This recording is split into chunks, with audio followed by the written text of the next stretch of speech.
Take two. Good evening, everybody. Nice to have you company wherever you're tuning in all around Australia or indeed the world of the platforms of the Gentleman Sim Racing Club across Facebook, Twitch and YouTube. Ladies and gentlemen, I'm happy to report that after an unexpected absence and an unexpected night off last Thursday night, the band is back together. The boys are back in town. Thursday Night Motorsport returns to your screens. And we can only apologise for our absence last week due to some technical issues at Grant Gills, and I'll let him elaborate on that in just a few moments. I'll give you a hint. NBN. This is round 6 now, isn't it? Yes, round 6, week 6 of term 2, the Thursday night version thereof. And we are bringing you production cars from the Canadian Tire Motorsports Park circuit in Mosports, Canada. Of course, we're very excited to be back here.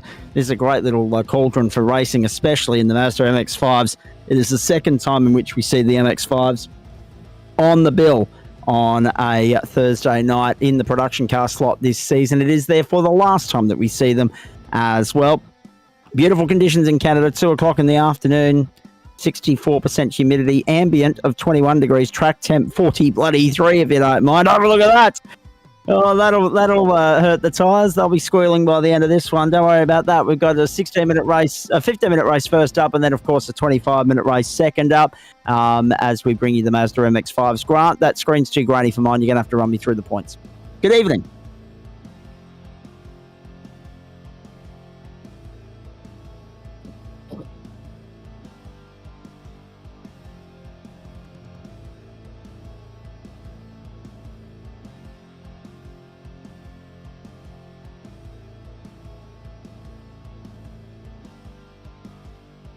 Good luck, boys.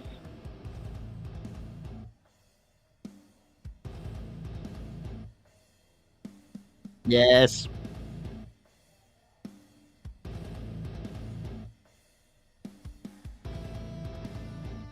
And it'll have to bloody quick look, actually, Grant. Chris Whittaker and Chris Noble on the front row. Brendan Whittaker, Adam Lavis, the second row. Matty Brunt and Reece Gosner, the third row. Lane Thorburn and Ryan Tagle, the fourth row. Then, of course, Sam Chapman and Kevin Henderson from row 5.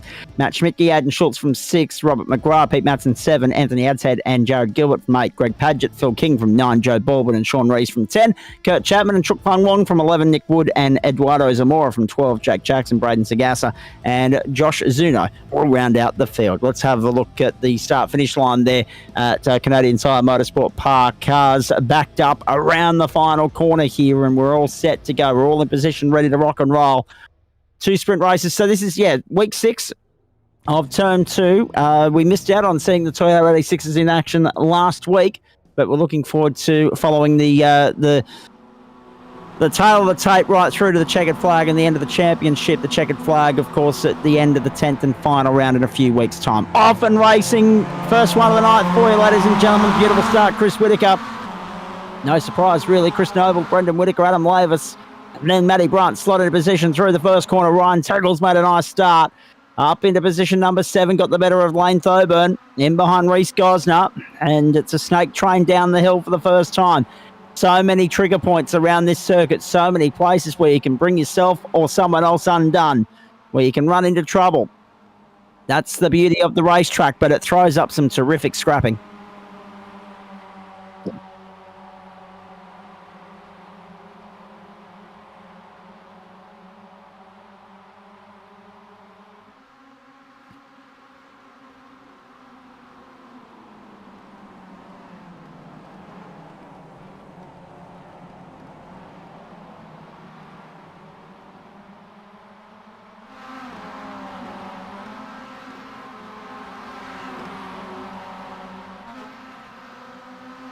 No, Phil King. Phil King's gone, dropped down 7 spots. Jake Jackson, Braden Sagasa sitting this one out, not on the grid.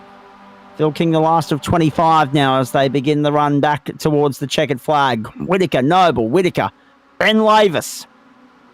Oh, how good to have the Mazdas back in town. Don't forget, after this one, of course, ladies and gentlemen, we take you to Suzuka in Japan, and it'll be round 6 of the Blackout Electrical Solutions Porsche Cup for you on Thursday Night Motorsport. Kevin Henderson gone. Hendo's fallen foul in the final couple of corners on the run to the checkered flag. and dropped a bunch of spots. There's a fair bit of bodywork being left behind on the racetrack as well. Henderson into the pits. We keep an eye on the front end of town. Chris Noble, a good start. Keeping Brendan Whitaker at bay at the moment. It's a Noble in a Whitaker sandwich. And it's an all Chris 1-2 at the moment. Through they come. Tagle Chapman up 1. Thoburn down 2. Schultz up 2. Adshead up 3. Baldwin up 6 spots if you don't mind. Round goes Sean Rees. Off the circuit. There he is over on the far side there.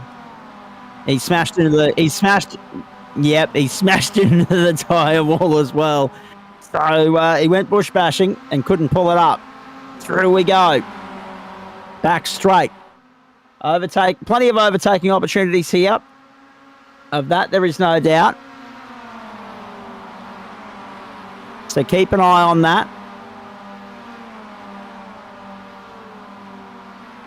But setting them up is one thing. Executing them is quite another. And look at this. How tight are the top 3 at the moment?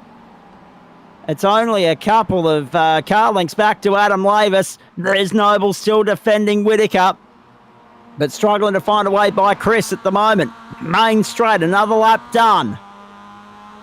That one, a lot quicker than the first, quite understandably. 1:33.1 if you don't mind. Brendan Whitaker, a 1:32.99.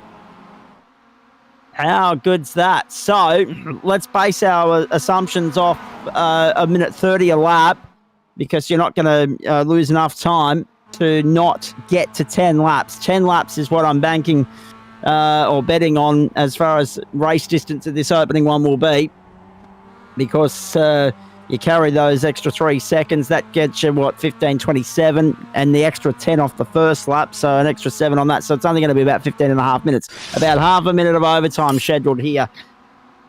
And the current trajectory, bang. Nick Wood, left poor old Pistol with nowhere to go. So Whitaker still fending off Noble.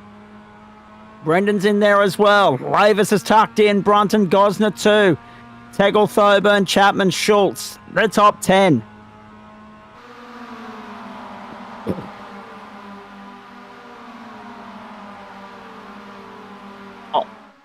Yeah, Noble to the outside. Noble to the outside. It's brave and bold if you do it there. Whitaker holds on. Whitaker holds on. Working. Almost eyeing off that position. Main straight. 3 gone, 7 to go. Whitaker having a look down the inside. Whitaker having a look. Noble closes the door. Now, this is the way we like our Thursday night motorsport, but we're all just holding our collective breath at the moment, ladies and gentlemen, because it will go up in smoke eventually. It's been too fierce not to. This is Mazda MX-5 racing, remember. TCR next week.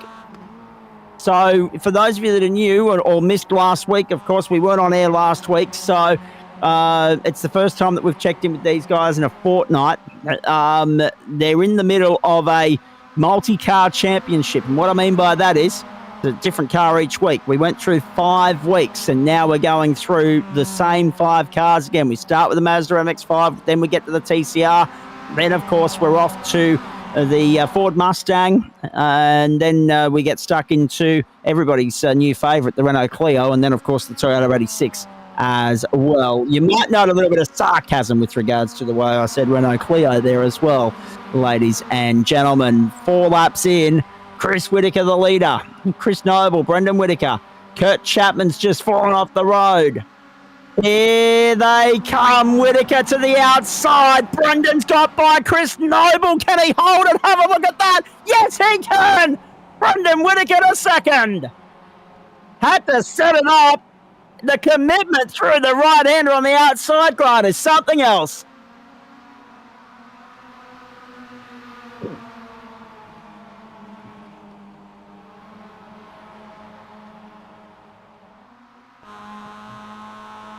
Well, being behind one Whitaker was bad enough for him. Now he's got 2 of them to contend with in front of him.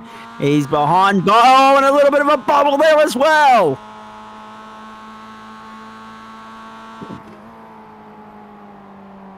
This is a great circuit. So much character, Grant. We love these racetracks with that elevation and that undulation, and this has got both. And it keeps these guys on their toes. Greg Padgett's off the road. Chris Whittaker, Brendan Whittaker, Chris Noble. They've gapped Adam Lavis ever so marginally, and Reece Gosner as well. Look at Noble giving Whittaker the hurry up there. That's Brendan, of course. It did compromise his run onto the back straight marginally. You'd imagine, and I don't want to speak for them, but you'd imagine that Chris and Brendan would be happy to just follow the leader for the moment, just to keep these guys at bay. They've now got a little bit of a defence barrier set up.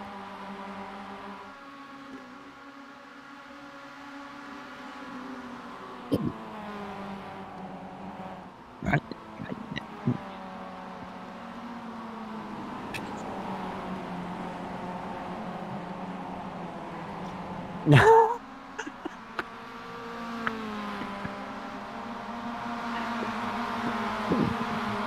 Oh, I love it when you're the first one to get spicy on a Thursday night, because it sets the standards for what's going to be a very good night at the office. Right, fastest drive of the night thus far to Sam Chapman. Round. There's one round on the main straight there. Did lose sight of who that was. There's action aplenty here at Canadian Tire Motorsport Park, the Mosports circuit in Canada. Oh boy. Sam Chapman, fastest driver of the race, 1:32.05. And one of several in the 32s that time around, but he was the best of them. Hopefully we've got me now. Koopy-Roo, I should be back on board. Every now and then the dear old Streamlabs likes to reset all my audio devices, so that's... so I've been having a one-way conversation with you again. Oh, car on the wall. That's Nick Wood again. This is Chuk Sung Wong, who just got a swapper on there and went around. We'll try and pick up. Yes, indeed, Zach. I left you all on your lights. I promise you, ladies and gentlemen, I'm not crazy. I'm not having a conversation with myself. I can hear Grant. It's just a matter that it was just a pain in the backside that you guys couldn't hear him either. Well, some would say otherwise. Anyway. Yeah. And it's certainly the... I don't think just because you were talking to someone who they couldn't hear doesn't exclude you from being crazy. It's not mutually exclusive. But yeah, Sam Chapman, I think you were saying 1:32.05, fastest lap of the race. So that's a good second quicker than they were not so long ago. So Brendan right there, Chris Noble right there. I've got the intervals, and you can see from first back to seventh is first back to eighth is 2 seconds. So nothing in it amongst all these cars. Of course, the draft is strong with this one. Now, Sean Rees is out there a lap down. Pete Matson's a lap down. Greg Padgett's a lap down. Robert McGrath is going to be out of business. So too Nick Wood and Josh Zuno. We're on lap 7. I must admit, it's always unsettling from my end, Grant, when I'm sitting here and I can hear you and I'm having a conversation with you and the commentary sounds as though it's flowing nice and freely, and then it's actually not. Yes, but anyway, we've got that sorted now. Yep. We should be back on deck for the rest of the night. Chris Whittaker, Brendan Whittaker and Chris Noble. 1, 2 and 3, Adam Lavis, Reece Gosner, Matty Brunt, Ryan Tegel, Wayne Thoburn, Sam Chapman and Matt Schmidtke. Apologies for the fact that I'm not interacting with the comments at the moment, ladies and gentlemen. The feed that I'm getting through here is just a little bit grainy, and it's not helped by the refresh there, Grant, just so you know, but that's okay. We'll persevere with it for now. Grant will interact with the comments. I'll focus on calling the racing and relying on the timing screen when I can't see the totem pole. Chris Whittaker and Brendan Whittaker have put half a second between themselves and Chris Noble. Adam Lavis, Reece Gosner, then Matty Brunt, Ryan Tegel, Wayne Thoburn and Sam Chapman. Now, Matt Schmidtke's in the invert position at the moment, but he's got Aidan Schultz and Anthony Adshead breathing down his neck, potentially going for that position with him. So one of those three will get the lucky dog invert, if you like, up into pole position for the second race. But then again, I don't know how lucky it can be. Whoa, look at that. Teammates getting a little bit close for comfort there. A little bit wide there too. Brendan wanted to have a look, didn't he? He wanted to have a look down the inside. He's just letting Chris know that he's there. Oh, he knows he's there. Pack back to them. Adam Lavis can taste blood almost. He can see the back of Brendan Whitaker's car. It's interesting, though, because I was going to say, I said it was a lucky dog invert into pole position for the second race, but then you quickly remember it's Mazda MX-5 racing. I'm not sure that's actually the case. I think pole's the last place you want to be at the start of the second race with all the fast blokes coming through. Brendan Whitaker to the outside. Brendan Whitaker to the lead. Can Chris hold on? You betcha he can. And then all of that, Lavis has got by. Oh, the up and under, the switchback. The switchback. Brendan's got him this time. Down the inside on the run to time one. The teammates, the brothers exchanging blows, and Adam Lavis wants a piece of it as well. Brendan goes to the lead at Mosports. Nicely done. 2 laps to go. Adam Lavis. Brendan Whitaker, Chris Whitaker, Adam Lavis is right there. Having got by Chris Noble, Adam Lavis is a serious chance here. Let's have a quick look at how Adam did that. And a little bit wide from Noble. He just got off the gas a little bit, and that gave Lavis a good chance of just running down the inside. This is extraordinary stuff. Through we go again. Brendan Whitaker. Wyatt MacArthur says, go Reese Gosner. Reese tucked in there right under the bumpers, 6th place. 6th. In the very bright the invert, green the way things sit. Yeah, the very bright green vehicle. Look at this bunch of cars. Yeah, look at the log jam. It's magnificent. Ryan Taggle's right there. Reese Gosner trying to get by Matty Brunt. Reese Gosner trying to get by Matty Brunt. Can't do it just yet. It's on the wrong side of the racetrack to do it. To the end of the back straight we go. On the car behind as well, Ryan Tegel. He's coming to play. He's brought all the gear and he's on his way. White flag should be in the air. Let's see if Barney's actually in position and doing his job for a change. There he is. It looks as though he is. 1 to go at Canadian Tire Motorsport Park. The 2 Whitakers lead the way. Brendan, of course, had to work hard to find a way by Chris Noble early in the piece. And then, with 110% maximum effort and input, he found a way by Commitment Plus. He found a way by Chris to hold team bragging rights momentarily. But there's still 1 race to go. Look at Adam Lavis there as well. He's mindful that 1 slight trip up from either Brendan or Chris, and he could find himself up another spot. We've seen Chris be a little bit... Oh, he is a little bit... He's just got a slightly different line. Yeah, he's just balancing the car on those brakes as he goes through. The car goes very light as you come up that first 90-degree and it flattens out and you get wide there. You're gone, but Chris Whitaker right on Brendan's tail, and that camera won't show it, but this one will. Top 4, very close. Here comes Chris. Chris Whitaker back to the outside. Anything you can do, bro, I can do better, as he's thought here. Down the outside to put himself on the inside for the next corner. I tell you what, it's going to be close. Have a look at him. He's got his nose in front again. Whitaker's in front again. He'll move across and defend the inside into the last corner. Racecraft 101. Have a look at this. How tight do you like it? The top 6 on the run to the line. Whitaker holds on. Chris and Brendan go 1-2 with Chris snatching the lead back on the last lap. 3 wide further back in the battle for 3rd seat, if you don't mind. Oh my goodness gracious me.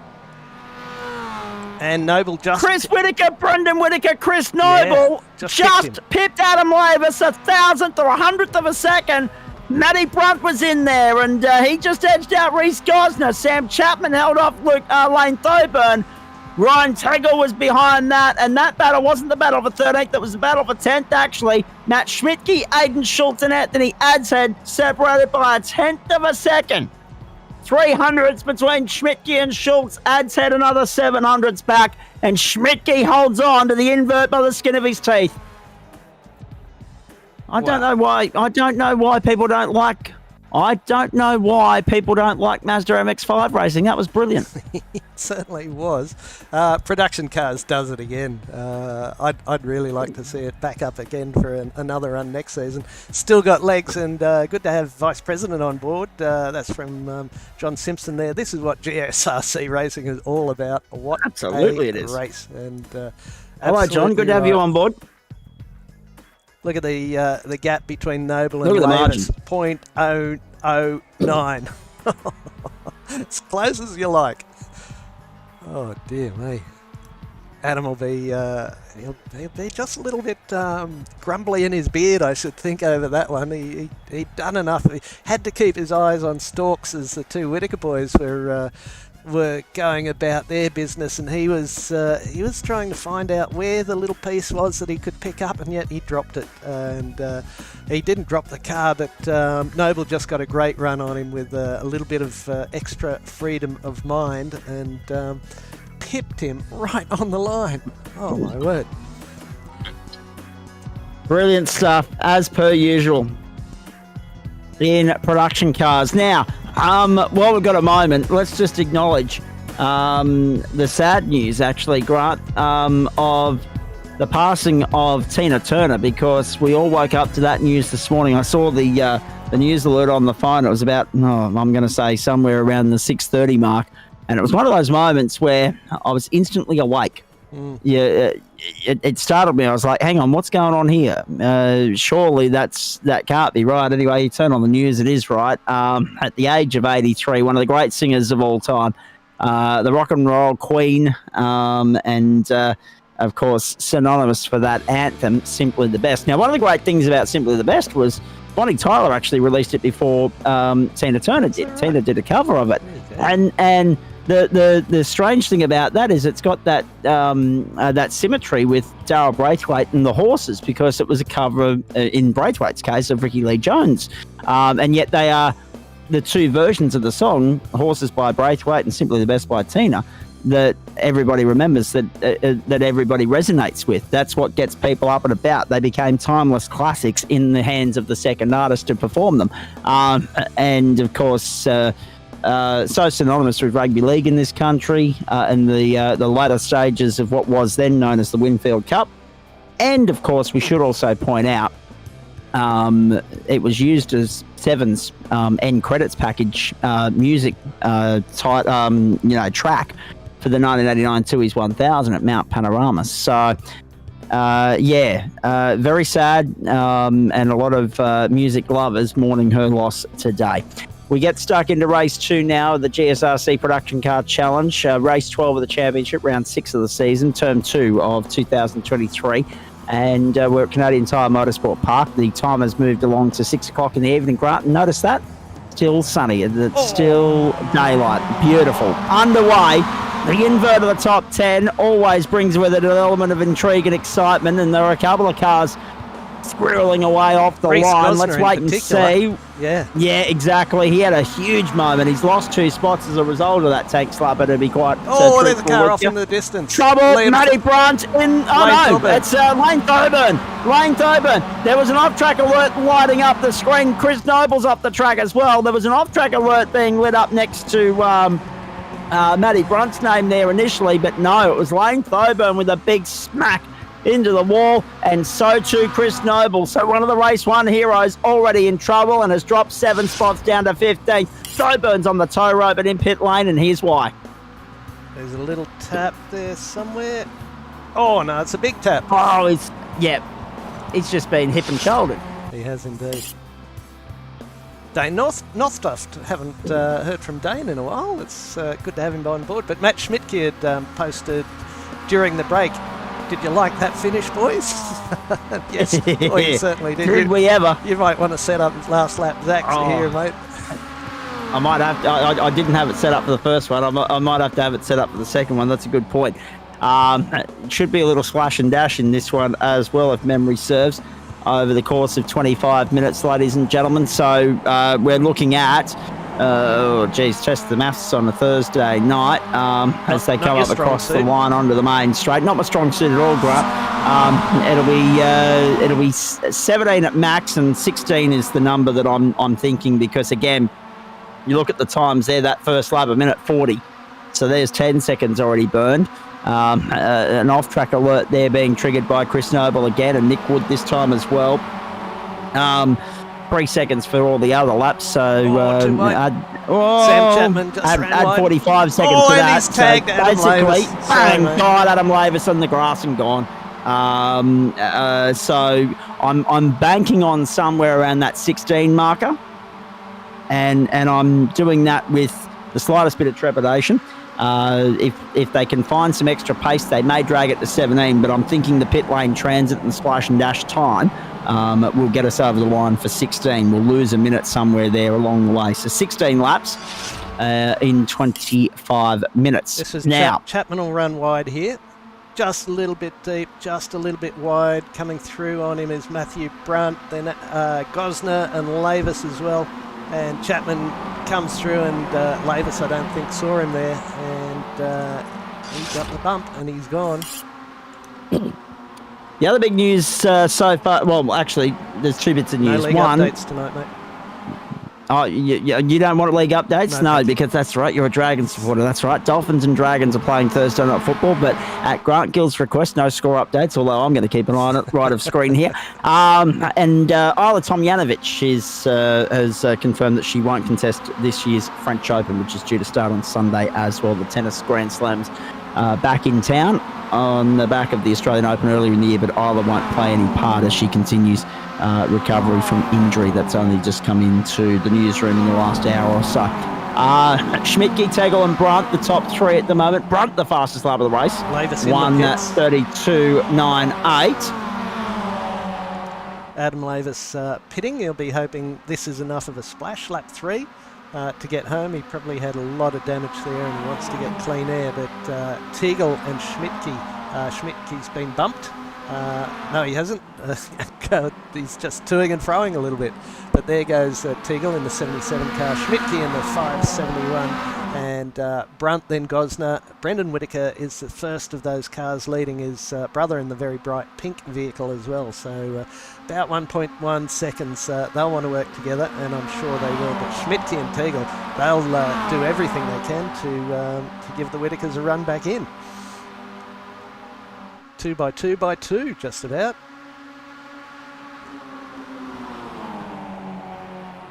Schmidtke, Tegel, Brunt, Gosner. Gosner swaps by.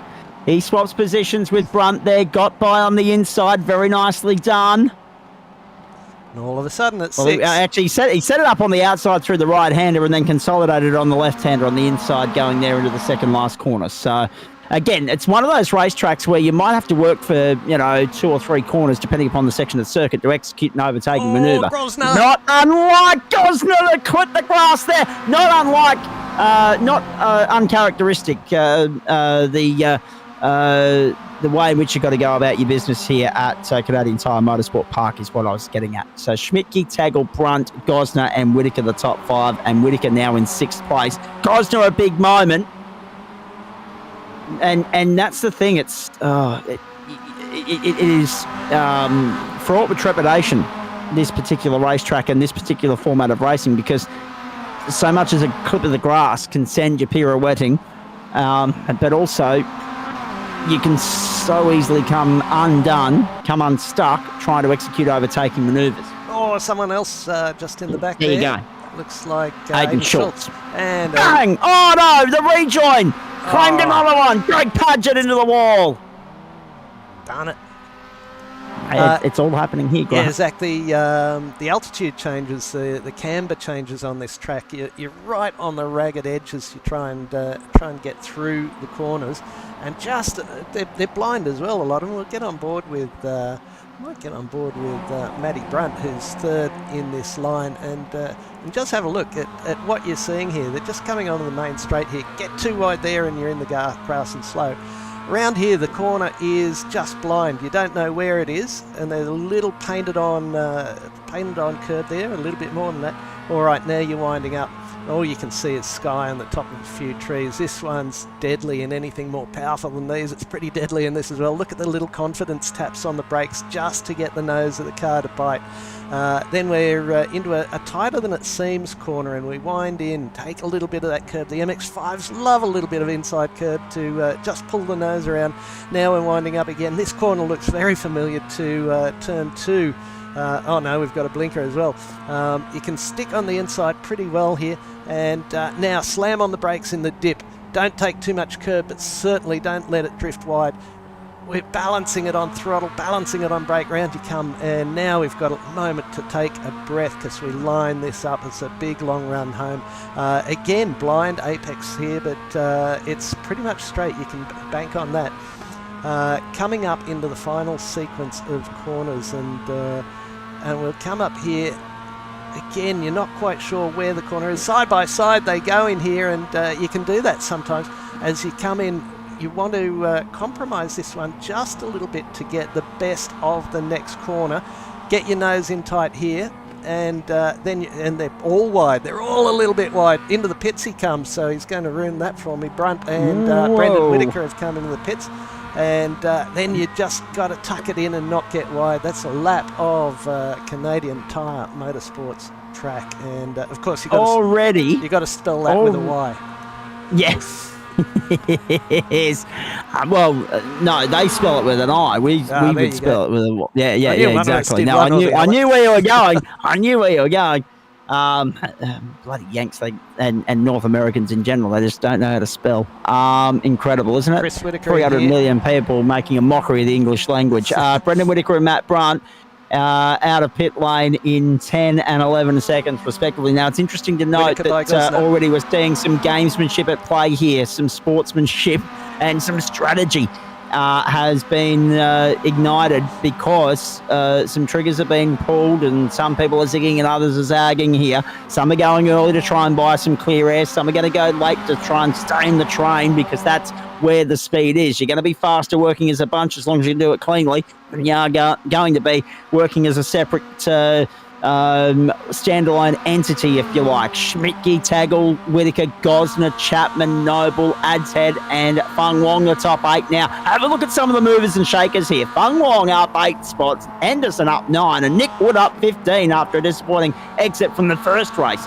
We had 25 starters. Lane Thoburn's already retired. So too Josh Zuno. Look out for Whitaker, Robert McGrath is also retired just recently. And off track goes Nick Wood again and drops the spot in the process. Reece Gosner comes into the pit lane. We're riding with Chris Whitaker. He's chasing Ryan Taggart and Matt Schmidtke, who's done a nice job of controlling this race from the outset, from the invert position. And Sam Chapman latching onto the back of Whitaker there as well.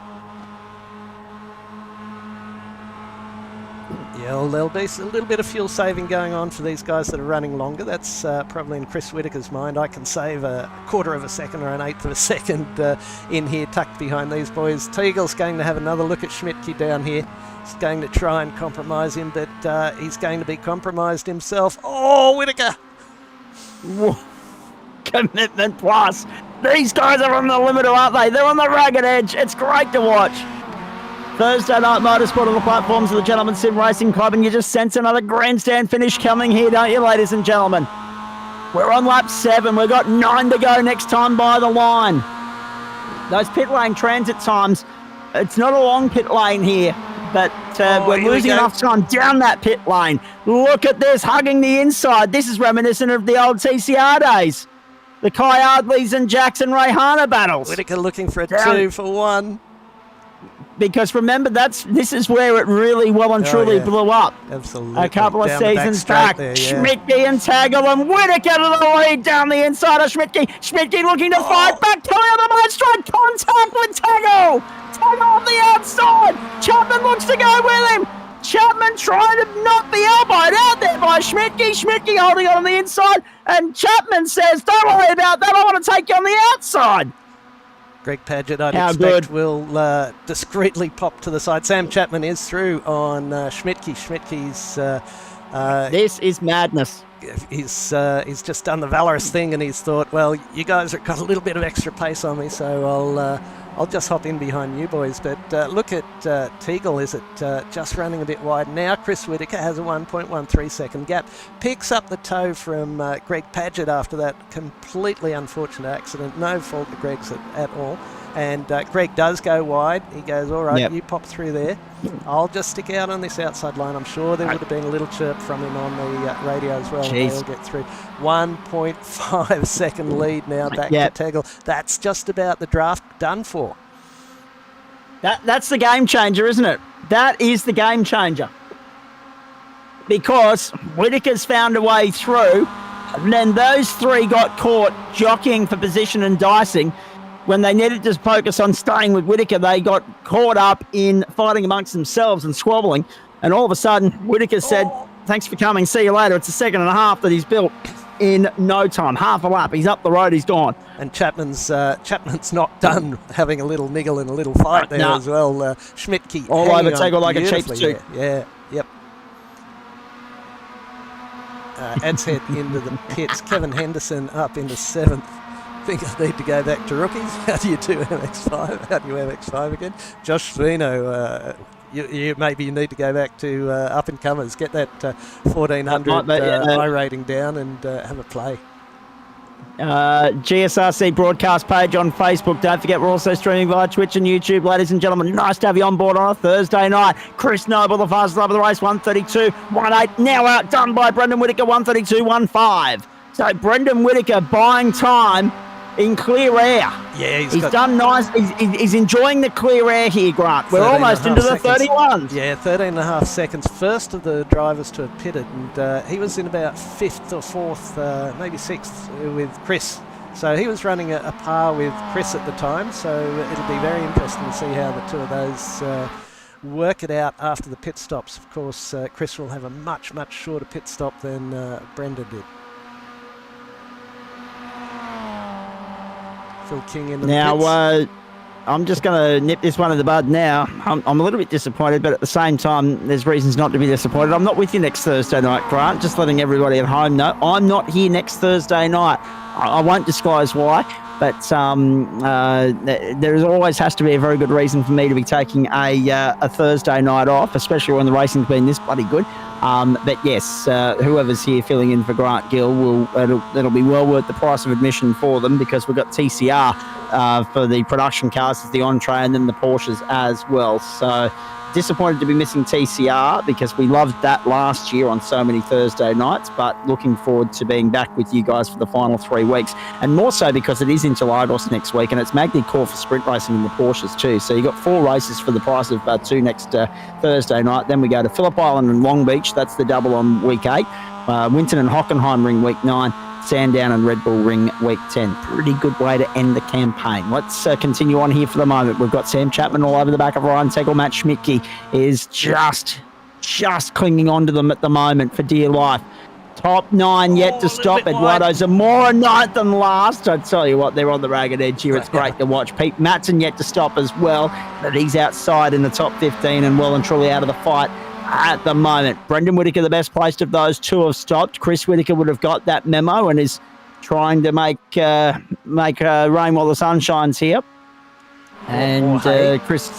Oh, hey. Yeah, I got that wrong again, didn't I? Chris Whittaker, it's Ryan Teagle, Sam Chapman, Matt Schmidtke, and Chris Noble, the top 5. I don't know why I keep saying rain. That's 2 weeks in a row now. But yes, he's at least trying to build himself a buffer and give himself as much opportunity as he can of covering off Brendan when he comes in for his own pit stop somewhere down the line here. Lap 10 done, 6 to go. You'd have to think he'd drop back in maybe a little bit in front of Brendan in that lovely big gap. Now Zamora drops into the pits, so there's going to be about a 14-15 second gap between Brendan and Sean Rees. Sean Rees still to pit as well, so I'm sure Chris will be all over that, and that very tight, a very wide gap that he could drop into would be very, very handy indeed.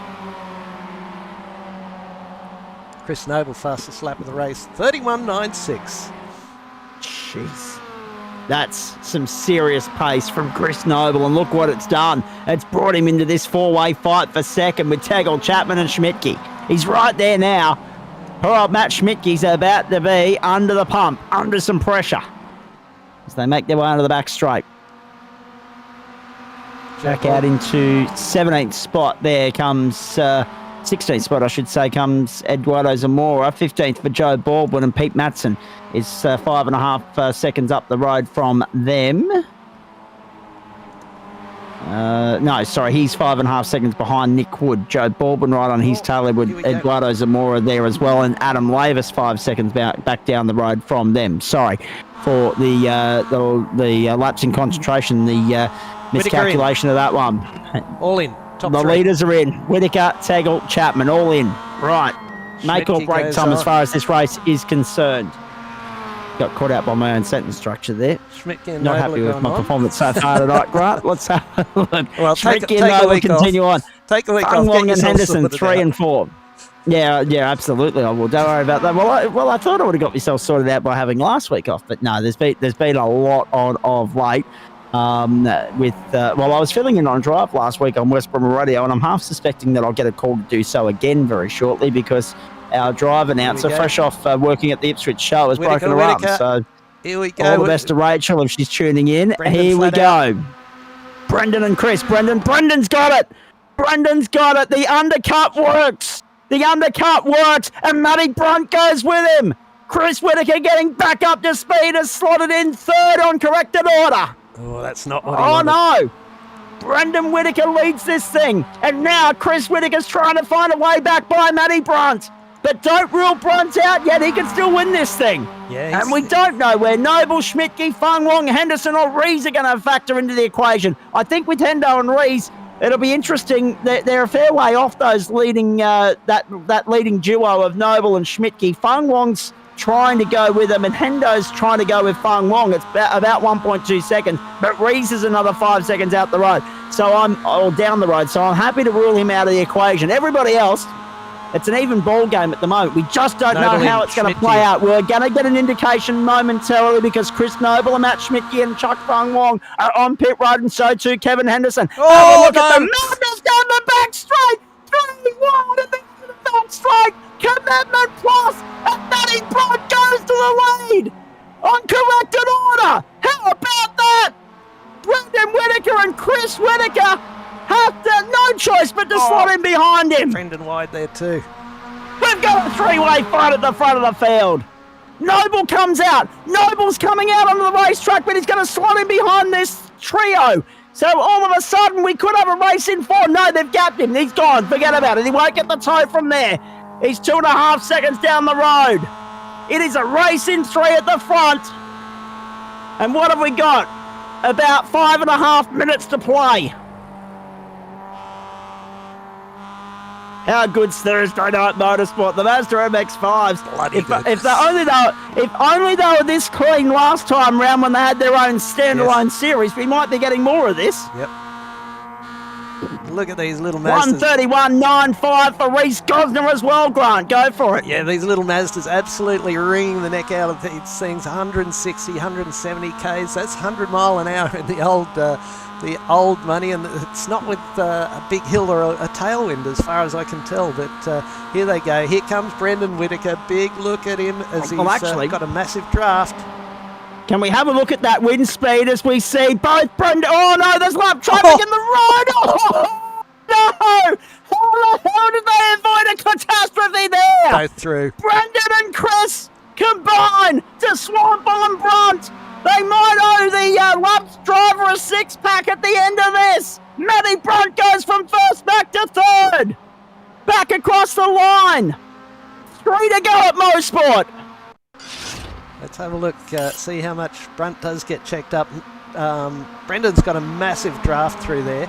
Chris is going to grab it too. And Brunt steps aside to give the boys some room. How gentlemanly is that, John Simpson? Maybe a little bit too so in this case. Yeah, maybe he doesn't want to be leading the last little bit and get a run much as Noble did on Adam Lavis last time through. Oh boy. 2 laps to go when they come back to the line. I'm actually going to give you a bonus, Grant. I'm going to give you a green-white checker version of last lap, Zach, this time, because It's only a minute and a half the lap around here, so I'm sure we're all going to enjoy it. And at the moment, it's hard to pick which way it's going to go. Let's have a look at where we are on the clock there. 21:39. Yeah, 21:39. So by the time they get back to the line, we'll be just on that threshold. So it'll be 2 laps to go at the post. Happy to report that. Happy to report that it'll be 2 laps to go at the post. Now look at Brendan Whitaker under serious pressure. Oh boy, Chris is giving him the big hurry up. 3 corners to go. They're going to come back to the start-finish line.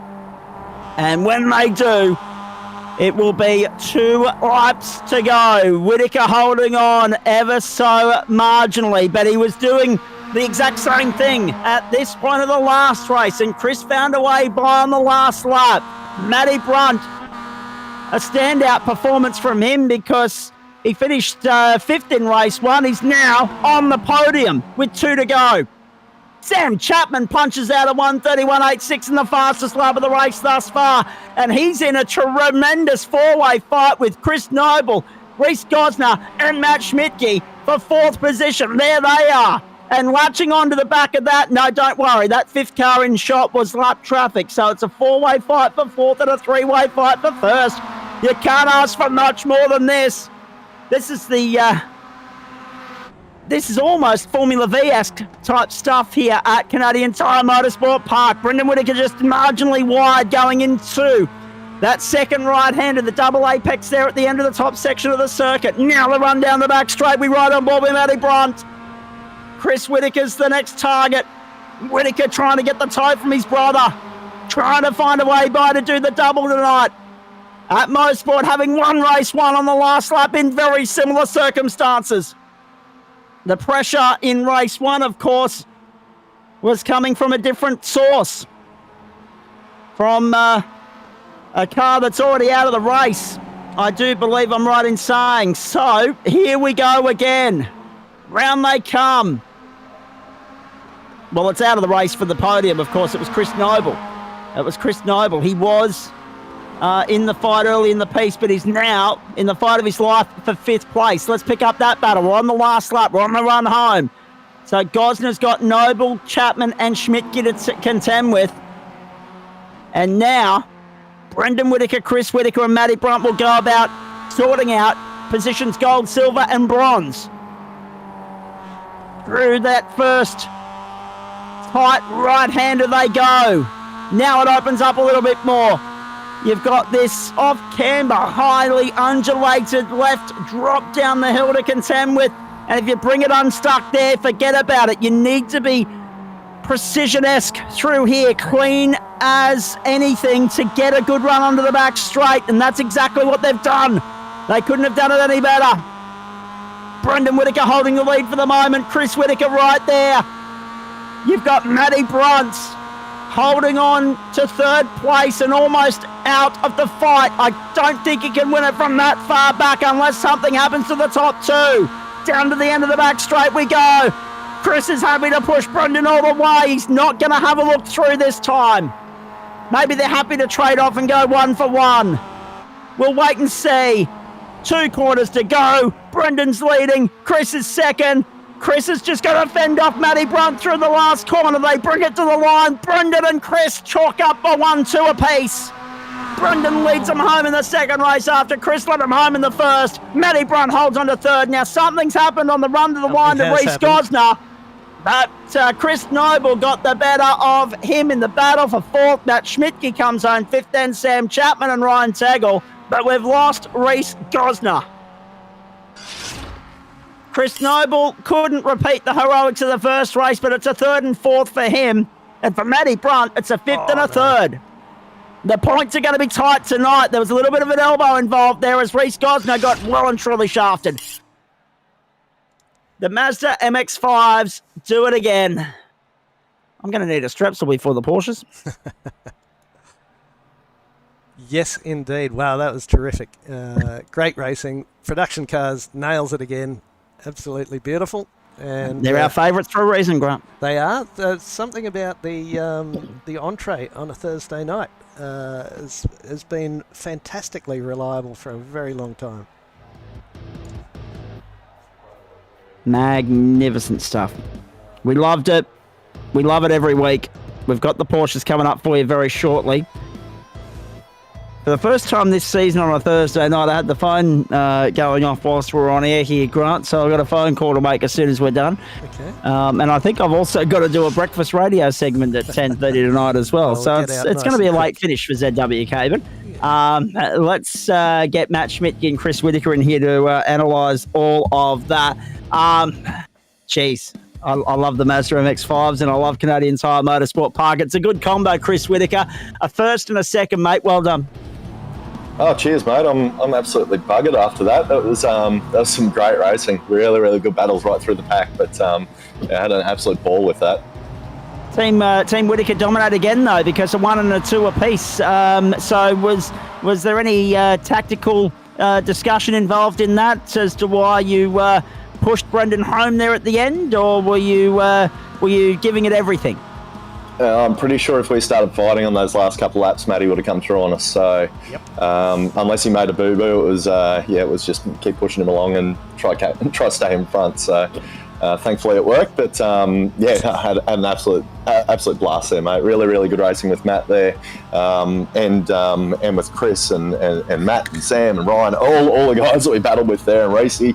Adam was fantastic. So let's talk about the two defining moments here.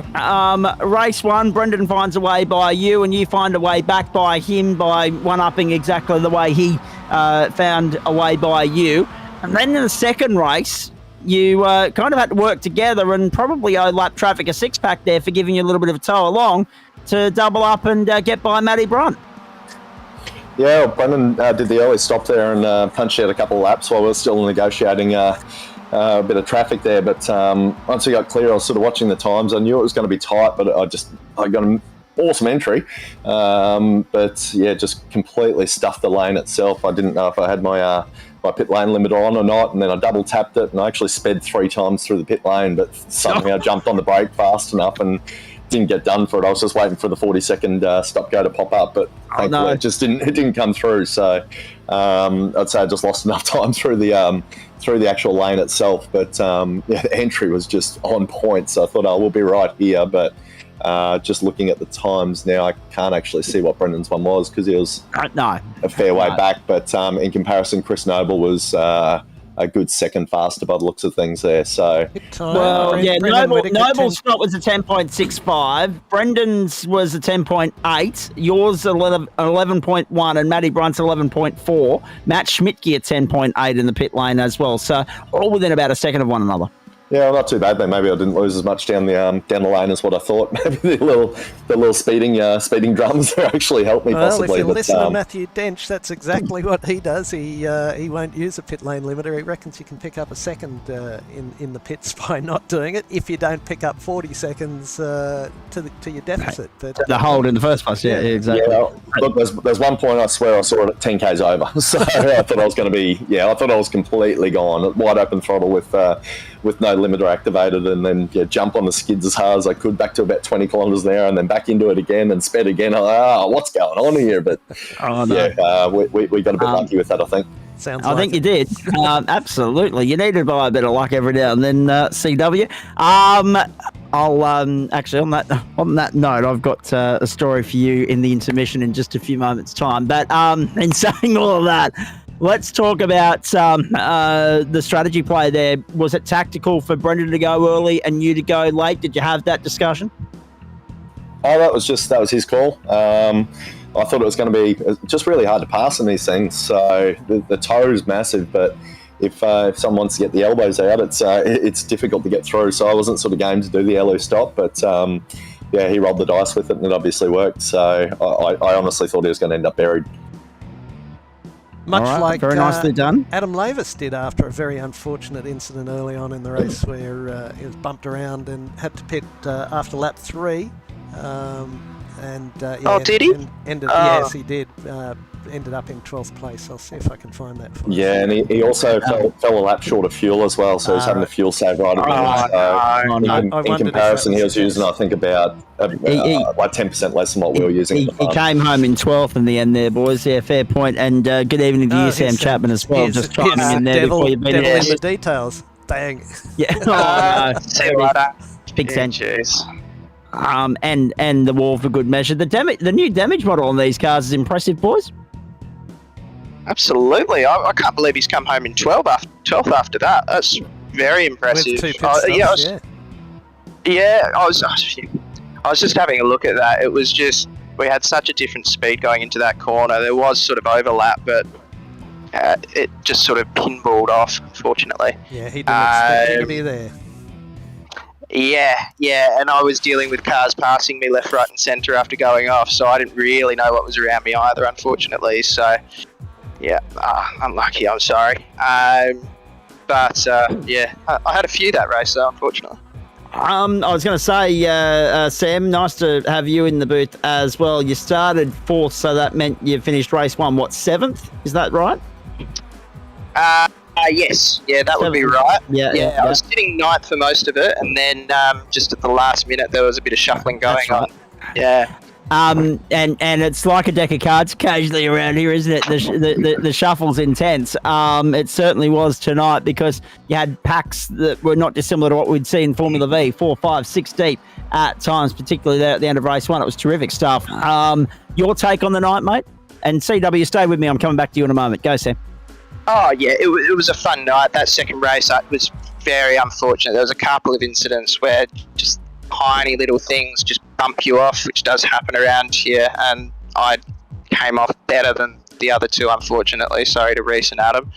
But, yeah, these are brilliant fun. The first race was a bit odd. It was a bit of a procession for a lot of it. But just got a little bit spicy at the end. And nice to be back in the Motorsport MX-5. It's only been 5 weeks. Yeah, exactly. This time I made it to the finish with enough fuel. Yeah. I was doing a bit of maths. I was like, no, I'm gonna go for the short fuel here. I reckon I've got it right this time. So we did make it. Famous last words. I reckon I got it right this time. Yeah, I was a bit nervous about it, I'm not gonna lie, given my previous form. But yeah, as we know, Motorsport, brilliant track for cars like this, and the MX-5 is great fun. And also as well, mate, you were right in the thick of that battle at the end there, were you not, with Chris Noble and Matt Schmidtke? What was your take on it? Yeah, I think when Matt decided to go 3 wide, I was a bit... I was nervous, and I tried to take as much grass as I could, and I think I don't know if everyone got through, but I did. That time everyone did? That time everyone did, yes. And then I think there was another time where, and that was a final lap where... final lap, you'll see it in a moment.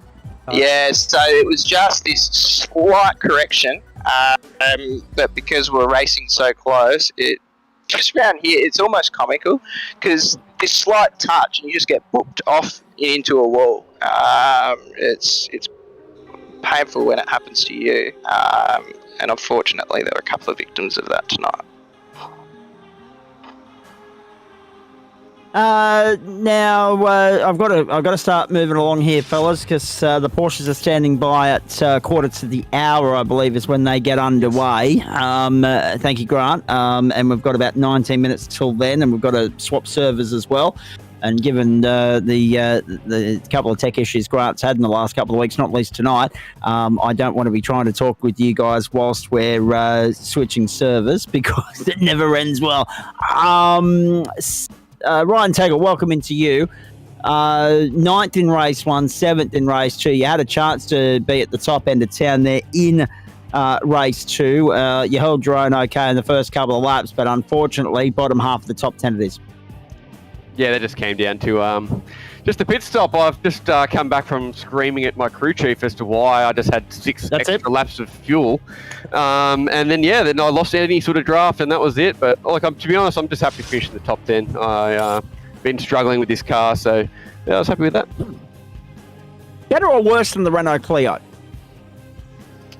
What? Better, definitely better. It's way more raceable. Like I first race, for instance, I was in the top 9, and everyone was within a second of each other, so it was fantastic. Yep. Yeah, no, it absolutely was. We were on the edge of our seat. In fact, we were out of our seat here in central commentary, as you could imagine. You hit the nail on the head as well. It's exactly like the Formula V's there, because we were all just nose to tail.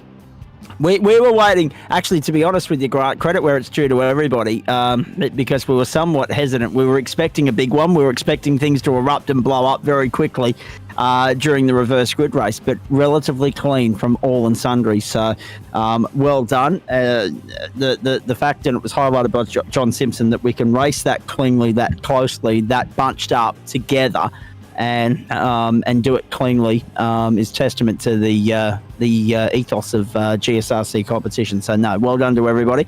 I was going to say, the fact that you've been struggling with this car, you'll be happy to see the back of that. We go to the TCR next week.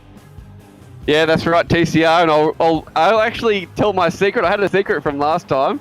If you are in the Audi, don't touch your clutch, don't touch anything, don't touch your accelerator, just wait for the green light. Once it goes green, click it into gear and flatten it, and then you can take off. But I won't be here next week, so I'm happy to tell the secret. So if you want to get past Chris, past Chris Whitaker, all you got to do is wait till it goes green, then put it in gear and floor it. I got to tune up my starts, I think. I like it. You'll have to see if Audi's going past you now. Excellent. Or you'll have people switching to an Audi if they're not already in one.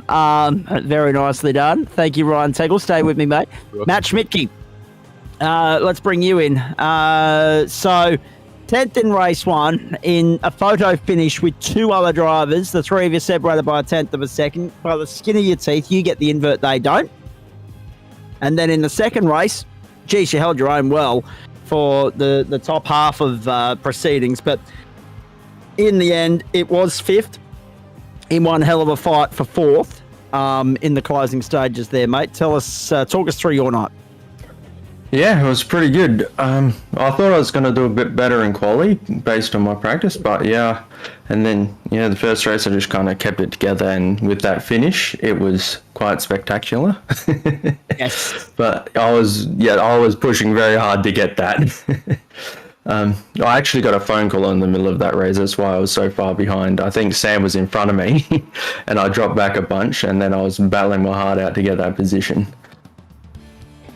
I was going to say, we've just lost someone from the broadcast booth. I think it was Joe Baldwin. So hopefully Trucker will come back and have a chat to us very shortly. In the meantime, we've, of course, got Sam Chapman, Ryan Tagle and Chris Whitaker here. We're talking to Matt Schmidtke. If you're just joining us, this is Thursday Night Motorsport on the platforms of the Gentleman Sim Racing Club.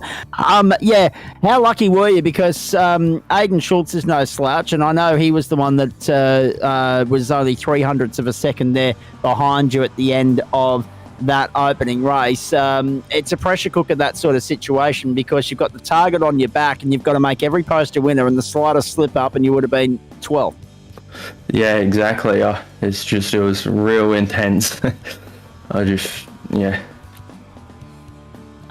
Just to give you an indication, everybody, as to how intense that race was, we didn't even get a chance to acknowledge the guys that were the big movers in that race, that second race. 8 each for Whitaker and Whitaker, as Brendan chalked up 1, and Chris finished with 1-2 for the night. Matty Brun up 3, Chris Noble up 4, Kevin Henderson up 10, Chook Fung Wong up 7, Joe Baldwin up 3, Nick Wood up 14 from the back of the grid. That was about it in the way of movers. Aiden Schultz, unfortunately, his race ended rather early. Wayne Thoburn as well. The other one that missed out was, of course, the third car in that fight with Matt Schmidtke here, and that was Anthony Adshead. So it's somewhat disappointing for them. For you, that clear air must have been so well received and so welcomed, because for your 2 opponents that you left behind there on row 6, the night ended abruptly and prematurely. Yeah, definitely. The clean air made it so much better if you're in front. I didn't really do any defending and just let everybody kind of go past if they got the run down the straight, and then tried to take them back around that side again if I could. Very nicely done. just have a look at. I was going to say the commitment from you guys tonight, going for gaps that were next to non-existent. It has to be applauded. It was terrific to watch. Matt, what are your thoughts on the TCR now we go to Interlagos? The car, I'm looking forward to. The track, I'm not. Don't like that track too much. I haven't had too much success there, but I haven't raced there much either. So we'll see what happens. You'd be familiar with the next 3 tracks, though, and the Mustang around Phillip Island, the Clio around Winton. That's just a great combo. I can't wait for that. And the Toyota 86 around Sandown. Yep, I know all those tracks pretty well. I haven't raced on them much, but I've watched plenty of supercars around all of them, so I should know where I'm going. And obviously the trick to the trade there is going to be mastering the car, isn't it? Yeah, definitely. I think I've got the 86 down pretty good. I was fairly slow in the Clio, and the Mustang I think I was even slower, but half of that I have to right foot brake in that because I can't work out how to downshift without the clutch, and I'm not very good with my right foot on the brakes. Oh, very nicely done. Plenty of time to prepare for it though, and time to get into the sim rig and test all of that. And hopefully we'll be chatting to you in the next couple of weeks, mate. Looking forward to seeing what you bring to the table for the final 4 rounds of the season. Thanks for that. Thanks, Zach. I'll catch you next time. Indeed, you will. Chris Whitaker, we know you'll love the TCR, and we love racing it into Interlagos. Next week will be pretty good. It'll be well worth the price of admission. I'm a little bit disappointed, and I'm sure Ryan Tegel is as well, that we're not going to be here. Yeah, it's going to be an interesting one with car selection there as well. You've got a monstrous main straight, and then really, really tight stuff. So, some aspects are going to play into certain cars and some into others. So, I'm probably going to have to go out and drive all 3 or 4 and see what's what. I won't be in the Audi. You won't be driving the Audi, yeah. I won't be in the Audi because I hate that thing. So, he can because it's not a pick and stick series. Oh, that's exactly. So, we'll go for a bit of a lob and see what feels best. And we might have to jump back into the Hyundai again. I don't know. We'll see where we land. Josh Zuno put in the comment there earlier that he forgot that the MX-5 didn't have a clutch and therefore got a black flag tonight as well, just to add insult to injury with his racing. He's had a shocker, unfortunately. Sam Chapman, well done again on, I believe you were in the booth on Tuesday night doing some up-and-comers broadcasting, yes? No, I wasn't this Tuesday. The broadcasts have sort of been postponed for that. We're looking at doing the last couple of rounds, so 9 and 10. I think 10's going to be one of those great super sprints again. Yep. Yes, that was the next point. That was the next point, Grant. Great minds think alike, as they say. Chapo, we're looking forward to you and Liam Banks leading the team on Sunday for a 4-hour sprint around one of the great racetracks, right, Atlanta? Yeah, absolutely. No, it should be good. 4 hours is a bit more manageable too for people to jump in. Don't need a huge team or anything like that. So, we'll be broadcasting looking forward to it. Login Systems, of course, bringing you the GSRC GT3 Endurance Championship throughout semester 1 of 2023. And, of course, the final round will be Sunday, June 25 from Mount Panorama, Bathurst. Over 8 hours, and we cannot wait for your company then as well. So well done. Hey, Sam, thanks for that, and apologies too, because I just remembered the reason why there was a GSRC live notification popping up on my screen the other night was actually because we had a tech issue on Monday night and we lost the Facebook feed, and Adam Lavis, I think, was relaying that through on Tuesday night for Facebook viewers' benefits too. So it was a bit weird. I was sitting on the lounge watching Home and Away, and I could hear myself commentating, and I was like, hang on, what's going on here? Is there something I'm not aware of? No, very nicely done. Ryan Tegel, what's next for you, please? Oh, I got a couple of weeks off. I'm actually just, you may not be able to hear it, but I'm just recovering from COVID. Every time No, you can't hear that anymore. Yeah, every time I click off, I'm coughing, so I'm just trying to keep my lungs in check, and then, I'll be back in a couple of weeks. And of course, Chris Whitaker, we didn't get a chance to check in with you last week because we weren't on air due to tech issues of the NBN variety, which, Warwick's very familiar with. which is kind of the segue here. Unfortunately, thanks to the NBN at Grant Gill's end, we weren't able to ask you how things went out at Morgan Park a couple of weeks ago. Do we need to go there? Oh, well, I'd like to. And did you back up and go to QR last weekend as well? No. Well, we went to QR. We took the Mazda out just on Friday for a practice day, and it was going really well until it broke a gearbox. So that was not so great. But the Historics qualified pole by 1.5 seconds. We won the first race by 24 seconds, and then I destroyed a motor.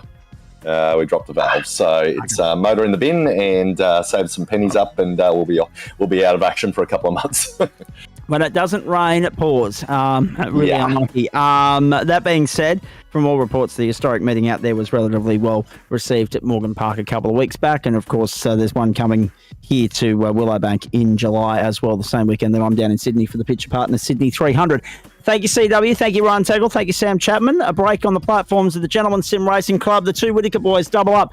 Brendan wins race 2, Chris wins race 1, and I think it'll come down to bonus points and other things to determine who takes the round on us. We'll have a look at the championship points when we get underway.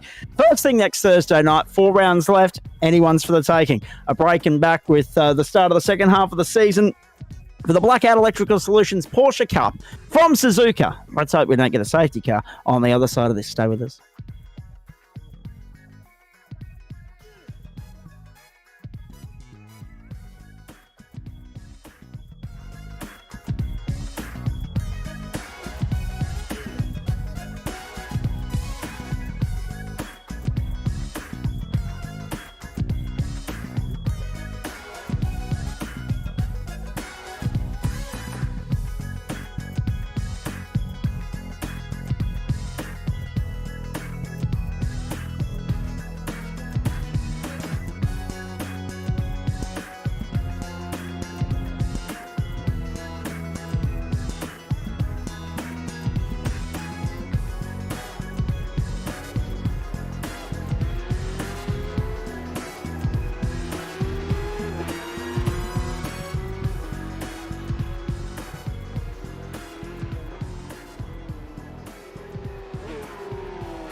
we're live, we think. That's always fills you with a terrible amount of confidence, ladies and gentlemen. Good evening once again. Nice to have you along for the ride. It is Thursday Night Motorsport. It's term 2. It's week 6.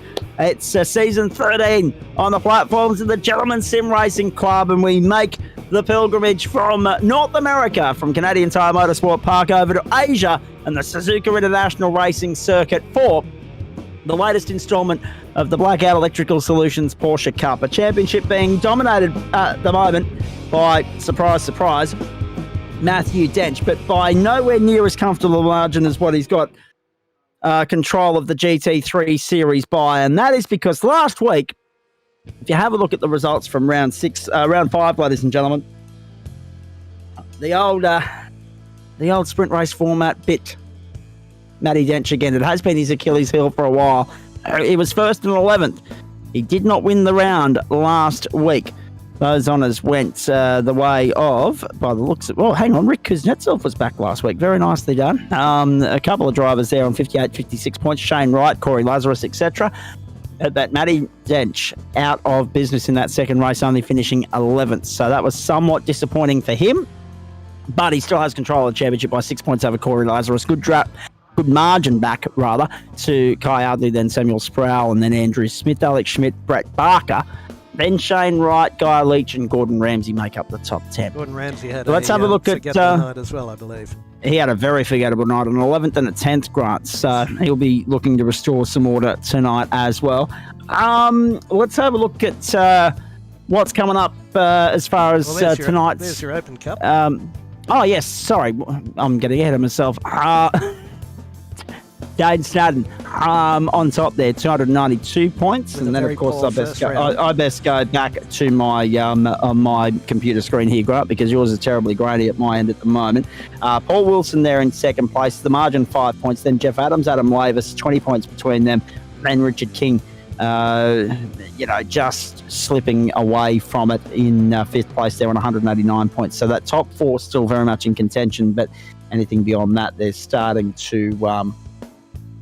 drop out of title contention, you would think. I was going to say, let's have a look at the lay of the land as far as tonight is concerned, and all the facts and stats and information we need with regards to Suzuka, Grant, if we can do that as we get ready to have cars on the grid. Now, we've all got our fingers crossed that we don't get a bloody safety car here at Suzuka, because it's an absolute mongrel trying to fill for 3 laps while they're following the pace car around at 60 kilometres an hour. There's the lay of the land as far as the race is concerned, and I can tell you that it's a 5.75 kilometre circuit. We're looking at a temperature of 20 degrees, a track temp of 26. We're at 8 o'clock in the morning. The clock locked, actually, which is interesting, at 8:05. I've just restarted live timing, so that should update just momentarily. Copy that, thank you, and there it goes now. So 8:05 in the morning, and the clock continues counting. So I'm suspecting we've got an afternoon race coming up here as cars start to line up on the grid, and that is confirmed. 37 degree track temperature, that's warm, 35. Press on to 3 o'clock in the afternoon. It is the Grand Prix layout, 39% humidity, 18 kilometre an hour winds, so strong winds there in Japan. Matty Dench and Corey Lazarus the front row. Andrew Smith, Dylan Shepherd the second. He needs to buy some luck, doesn't he, Dylan Shepherd? My goodness. Aaron Cooper, Shane Wright, Magnus Rowney, Kai Ardley, Samuel Sproul, Gordon Ramsay the top 10. Then Brett Barker, Guy Leach from row 6. Dane Snadden, Paul Wilson from 7. Alex Schmidt, Richard King from 8th. Nick Wood, John Baldwin from 9. Jeff Adams, Adam Lavis from 10. Chuk Fung Wong and Jonathan Hooper from 11. Callum Heinrich, Brett Bradbury from 12. Pete Matson, Jared Gilbert from 13. Kurt Chapman, Sean Rees from 14. Shane Newens and Joe Baldwin from 15. Brendan Smith, Stephen Gallacher and Josh Zuno make up the field. Whether Zuno's on the grid or not, I'm not sure as yet. Waiting for him, waiting for Newens, Baldwin, Matson, Snadden, Leach, Sproul and Lazarus to join the server to hit the button that catapults the cars onto the grid here. We're ready to rock and roll. This is round 6 of the championship. Still got a long way to go here. 4 weeks of racing after this, and a couple of sprint rounds and a super sprint round attached to the back end of the calendar. The ladder has Matty Dench on top at the moment, but he's by nowhere near as comfortable as what he is in GT3. He'll be looking to restore some sort of order tonight, but not without some stiff fight and strong competition from Corey Lazarus. Set for a start. Look at the field. What a great start that is here at Suzuka. Oh no, jump start! Andrew Smith will get done for a jump start. You would think we're going to field at 32 as we get underway. Andrew Smith, a jump start. Wide in parts, and there's trouble on the main straight. Oh my goodness me, that's a big one. Callum Heinrich and Brett Bradbury involved. We'll get a replay of that for you in just a moment, ladies and gentlemen, but the fireworks have been let off early at Suzuka. Now, will they trigger a safety car? Will that carnage trigger a safety car? You've got your fingers and toes crossed that it doesn't, ladies and gentlemen. We've got Richard King, we've got Brett Bradbury, we've got Sean Rees, who, with no disrespect to him, always seems to find his way into trouble. All in pit lane on the tow rope on the opening lap. My goodness. Andrew Smith is showing as the race leader. That's no surprise because he jumped the start. But what is a surprise is that Matty Dench, in all of that confusion and all that drama, has dropped down to 6th. Matty Dench has dropped down to 6th. What the hell is that all about, please? Is he up to little tricks already on the fuel save here from the outset? Let's see what we can work out. I'm not sure if Nick Wood was the instigator of all this. Oh boy. Yeah, there we go. Oh, gaps that weren't there. Yep. Gaps that weren't there. 1, 2, 3, 4, 5. Yep. Pinball time. And which one went over? I'm sure there was a car that went up and over there, or maybe it just went up on its side and came back down. Let's have another look here. Oh, there's a couple of cars just watch the car on the left. Yeah, the squeeze going on in the background as well. Into the wall. Yeah. And I think there might have been some other stuff going on behind it, but I thought in the first instance, it looked very much like there was, and we've got a race incident under investigation there as well. It looked very much like there was a car going upside down. They're right back in pit exit back there. Oh dear. Okay, let's go back live.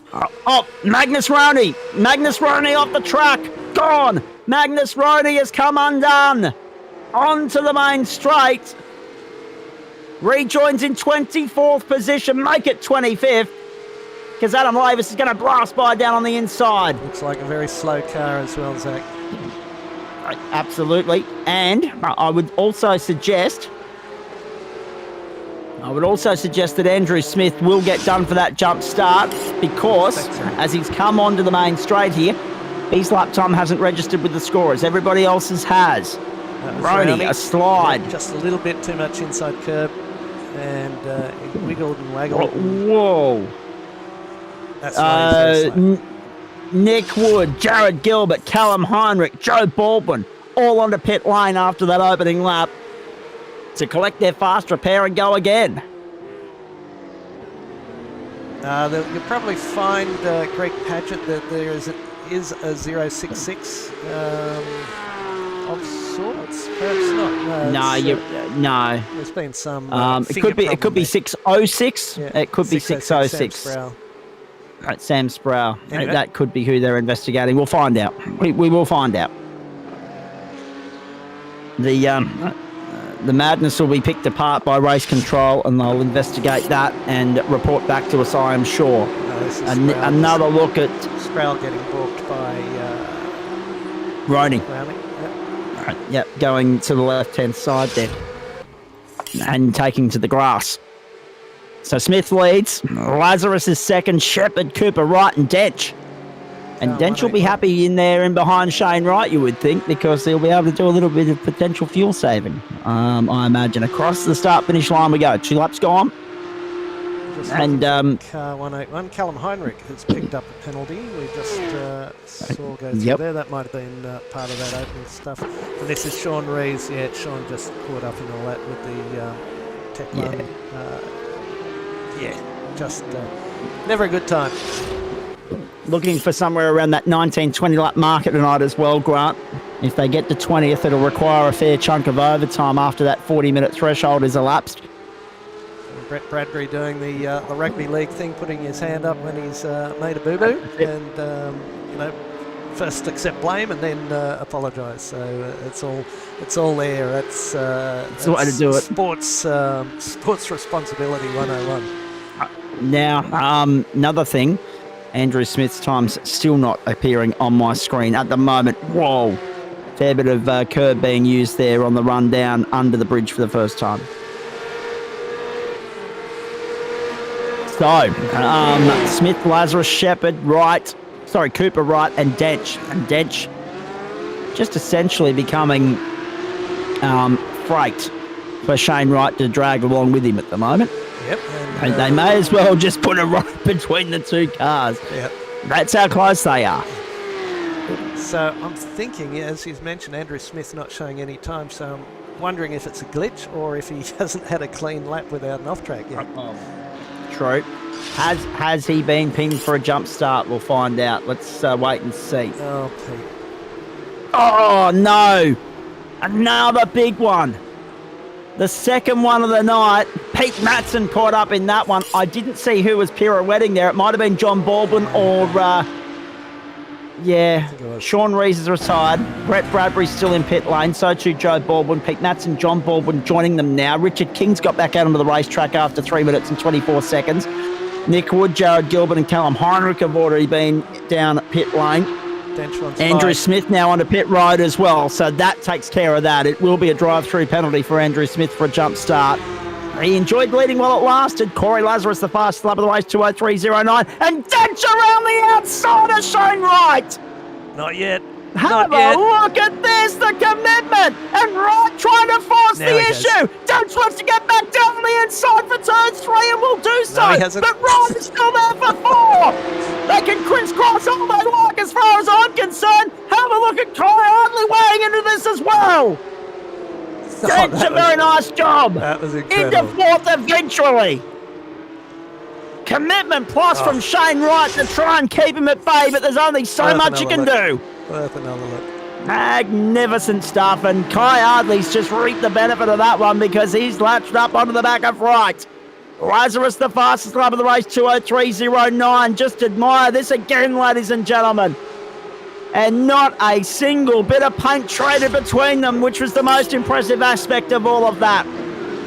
You would have got dizzy going left, right, having to look over your shoulder, finding out where your opponent is, finding that marker. But they did it beautifully. Aaron Cooper all over the back of Dylan Shepherd, the battle for second. Dench is now 4th. He's 2.2 away. Let's wait and see what he can do with clear air here. So this is now the point that I wanted to make before all this hell broke loose, Grant, was that we've now got a lot of guys with a compromised race ahead of them because they've already served an invoice, right? And I know invoice has been added to the bingo card. These guys have served an invoice and a 23rd back through to 30th Joe Baldwin because 31st and 32nd Brett Bradbury and Sean Rees have already parked up and said that's enough for me, I'm going home early. The other guys have got an invoice to pay because I don't think they can get home another 18, 19 potentially laps on a tank of gas. So they may have to transit the lane again and get another top up. Gordon Ramsay off the road as well. That'll be coming onto the main straight. That'll be through. Rejoins in 12th. Yeah, that'll be probably the chicane or the onto the main, as you say. Those leading at the moment, Corey Lazarus. He's got 2.44 seconds. Oh, Cooper sticks his nose in there for a moment. Dylan Shepherd, hoping he's finally found the lucky box. And Aaron Cooper right behind him. Matthew Dench then 1.7 back from there. And Shane Wright behind him by about 1.5. But fantastic complex of corners. Yes, it's you've got to compromise somewhere along the way, and you'll see the elastic band between the two stretching and contracting as you go through. Take a big bunch of that inside curb, hope your suspension's set up properly. This one, you can take a bit, but you don't want to run wide because that'll spin you into the wall on the inside. And then this very tricky little break and into the hairpin. We see Lewis Hamilton always takes a wider line in the F1, but these Porsches love that curving there. Cooper just lights it up on the exit. You'll have to be careful of those tyres. And for me, one of the hardest corners in motorsports, coming into the spoon. You don't want to get too wide on the right. There's a little lane, that's about where you brake. You come in, and again, you're compromising some part of this corner. You get in here too close, and it's off camber, just dragging you out to this outside bit of curb. But he's done that beautiful, Cooper, and then you come into 145, I believe, or 140R, 140, is it? 130R. 130, yeah, something like that. And that, of course, exactly. is the radius of the corner. You can take a fair bit of that inside curve, but you get out wide, it will spin you around and throw you in the wall again. Then this really nasty little dinky, is it the Seiko? And he locks it up just a little bit. The Seiko S is through there. Triangle, yep. Yeah, and back onto the main straight, keeping it very close. But Lazarus jumped out all of a sudden with that mucking about. We've got Matty Dench right on the tail of these two. So he's closed that gap right up, and he's right back in it. Over to you, Zach. Indeed he is. Yep, that's fair. We'll trade them throughout the course of the night, I think. Corey Lazarus, Dylan Shepherd, Aaron Cooper and Matty Dench. And Dench is right there now. So keep an eye on the number one. What sort of tricks is he up to here? Is he using Aaron Cooper in the same way he was using Shane Wright earlier in the piece? Is he trying to fuel save this all the way to the checkered flag? How far a buffer can he allow himself between Corey Lazarus and Matty Dench? How much of a buffer is too much? What would work in favour of Lazarus and what's going to work in Dench's favour when he comes to pit lane for that splash and dash? Later in the piece, we know that he will run this thing dry. He's done it before. He will do it again. Well, he's all over the back of Corey Lazarus at the moment, of Aaron Cooper at the moment. He's the battle for third. Yeah, he's certainly and Cooper's latching on to Shepherd as well. And it's nice to actually see, Grant, and I'm going to throw back to you now. It's nice to see Dylan Shepherd finally buying some luck. Yeah. I don't want to put the mocker on him. So far, so good. We won't actually select him on the camera. As far as I can tell, at this point in time, Dench is not saving fuel. There was no clutching going on. Okay. Oh, he's nearly wide there on the spoon as well. Very tricky, but he seems to have the bit between his teeth because he's certainly giving this a red-hot go. Yeah, he wouldn't be happy with the fact that he dropped back to 6 on the opening lap, and we never saw what the cause of that was either. There were no real off-track alerts next to his name that triggered our attention. We were too busy having a look at all the kerfuffle further back in the mid-pack and down. Now, Andrew Smith's stop and hold was 39.12 seconds, so that will be him done for the night, ruled out of the equation, because he too is staring down at a second invoice, a second run down pit lane. So already you can rule out genuinely 10 contenders, 2 because they've retired, and 8 because they may, well, 1 may as well in Joe Baldwin's case because he's been in the lane for 9 minutes now, and 75% race distance is starting to become a problem there for him now that he is 5 laps down. He can't be classified if he doesn't get back out there. Pete Matson's done for the night, and John Baldwin, however, has got back out there. So the field has shrunk to 28. All right, let's see if this tells us anything, Zach. Andrew Smith passing Matthew Dench. Oh, that's big full start. Not in his box, so... Not even a contest, so not even close. Just not off the line. Dench just bogged it down. Get off the line. Yep, and by which point we were already having a look at the garbage that was unfolding behind. Bang, bang, bang. Oh! Jeez. They just went everywhere, didn't they? Oh, actually, one thing that we didn't pick up, there was actually a car at the very back of that shot that went up and over, and we need to have a look at that again in a moment. So we will have a look at that on the race replay at the end of the night, I should suspect. Joe Baldwin has joined us, having parked up for the night. Trucker, that's got to be disappointing. Hey, great excuse to go to bed early from work. Well, exactly. It was nice. It was nice to see out there in the Mazdas having a crack earlier, mate. Unfortunately, the Porsches and Suzuka, they're always a lethal combo. We always see drama on the opening lap. Yeah, these cars, one of the inherent characteristics of them is understeer. And when you got a track like this that's big, sweeping, flowing corners, it exacerbates it and brings that to the fore. And I struggled in qualifying. I couldn't get a lap. Hang on, Trucker, hang on. Coming back to you. Hold the line. Benchy down the inside to get by Aaron Cooper. He set it up through 130R. Gets it done into the Casio triangle. Dench is third. Very nicely done. The charge back through the order continues after a botched start, as you just saw from Grant Gill's replay a moment ago. Go for it, Joe. All good. It's a difficult car to drive at the best of times, but that's what I'm saying. Like big flowing corners here just make it so difficult, and with no practice, it's almost impossible to to get even up to speed for the dev class. So I just thought, no, I'll park it up. I went and had a chat to race control briefly, and we'll move on and go to bed and see what we do tomorrow night. And what's next for you, mate? Are you having a crack in the 4-hour around Road Atlanta on Sunday or not? No, I've got the attention span of a squirrel, so I don't do I don't do any of the those long races. But the kind of enduro stuff, they're just not for me. So the Mountain Men, when's that next one, please? We're actually putting on an extra event this Saturday night. I spoke with Adam Maverick, and we've decided we've actually lost a few rounds this season to low car numbers. So we're actually going to go through. We're going to add an extra car this week, and I'll probably have a chat to committee tomorrow and work out which car we're going to run this Saturday night. So there is actually going to be 2 extra rounds. We're actually going to run. We ran last weekend in this car, actually in the Porsche. And that was a cracking race with everybody. And so we're going to run, I think, the next 4 weeks in a row to close out the season. 3 or 4 weeks. I think we must be 4. So, yep. So there's going to be a big dose of Mountain Men for the next month. Beautiful. That's good to see. Dench around the outside. Look at that. Holy smoke. Dylan Shepherd's gone! Contact with Dench and Shepherd! And Dylan Shepherd bolts the dust! And his run of bad luck continues! We need to see that again! Was there contact between those 2 cars? Matty Dench, a Herculean effort to try and get around the outside at 130R. You normally don't do that! How did that happen, more to the point? Unbelievable. Such drama here at the Suzuka circuit in Japan. You're getting your money's worth tonight, ladies and gentlemen.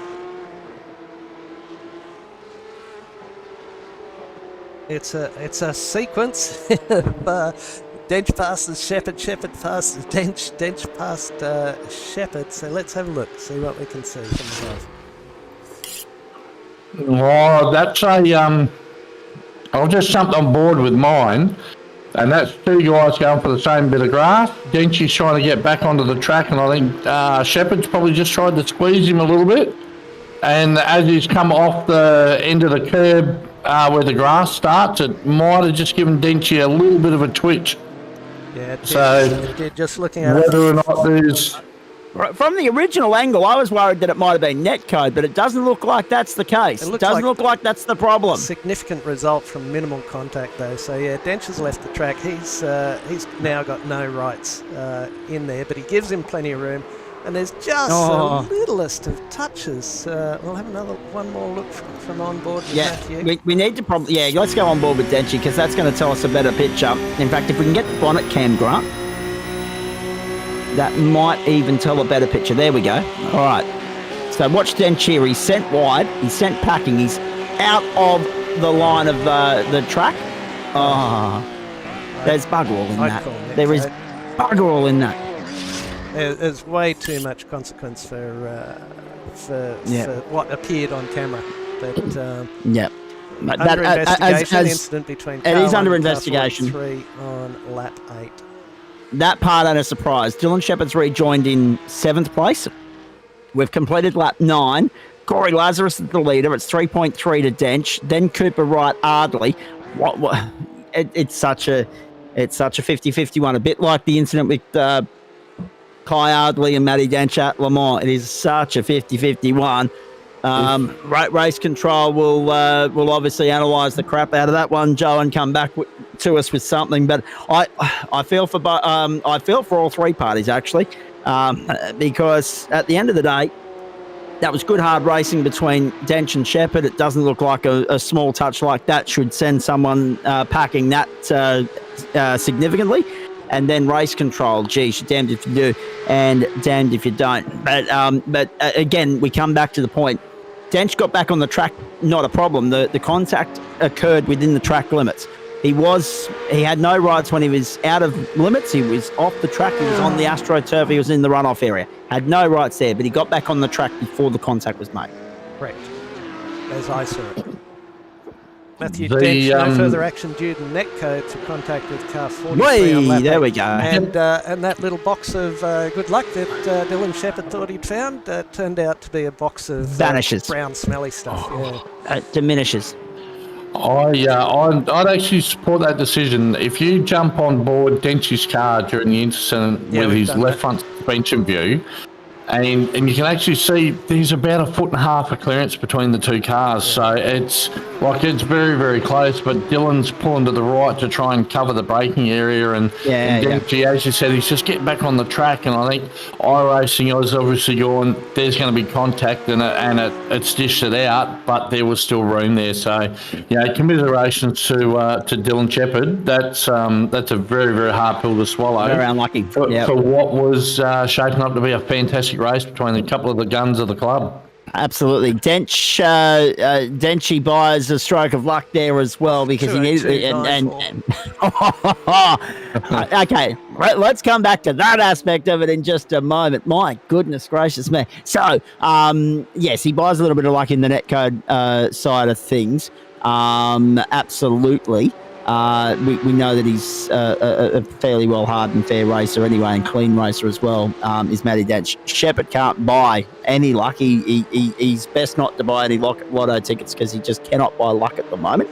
And netcode continues to be the demise of what was setting up to be some really good fast running competition. But and it does Corey Lazarus no favours because his lead is slowly but surely shrinking. Corey Lazarus, 203.26 last time round. Matty Dench, 202.94 and on a charge and going all guns blazing here. Now, what's going to be interesting is this pit stop transit in just a few moments' time. I say that because the top 19 have not yet come into pit lane. The only one in the field that's visited pit lane thus far that's still in any sort of contention, and this is on the back of all the incidents we've seen thus far, is Kurt Chapman.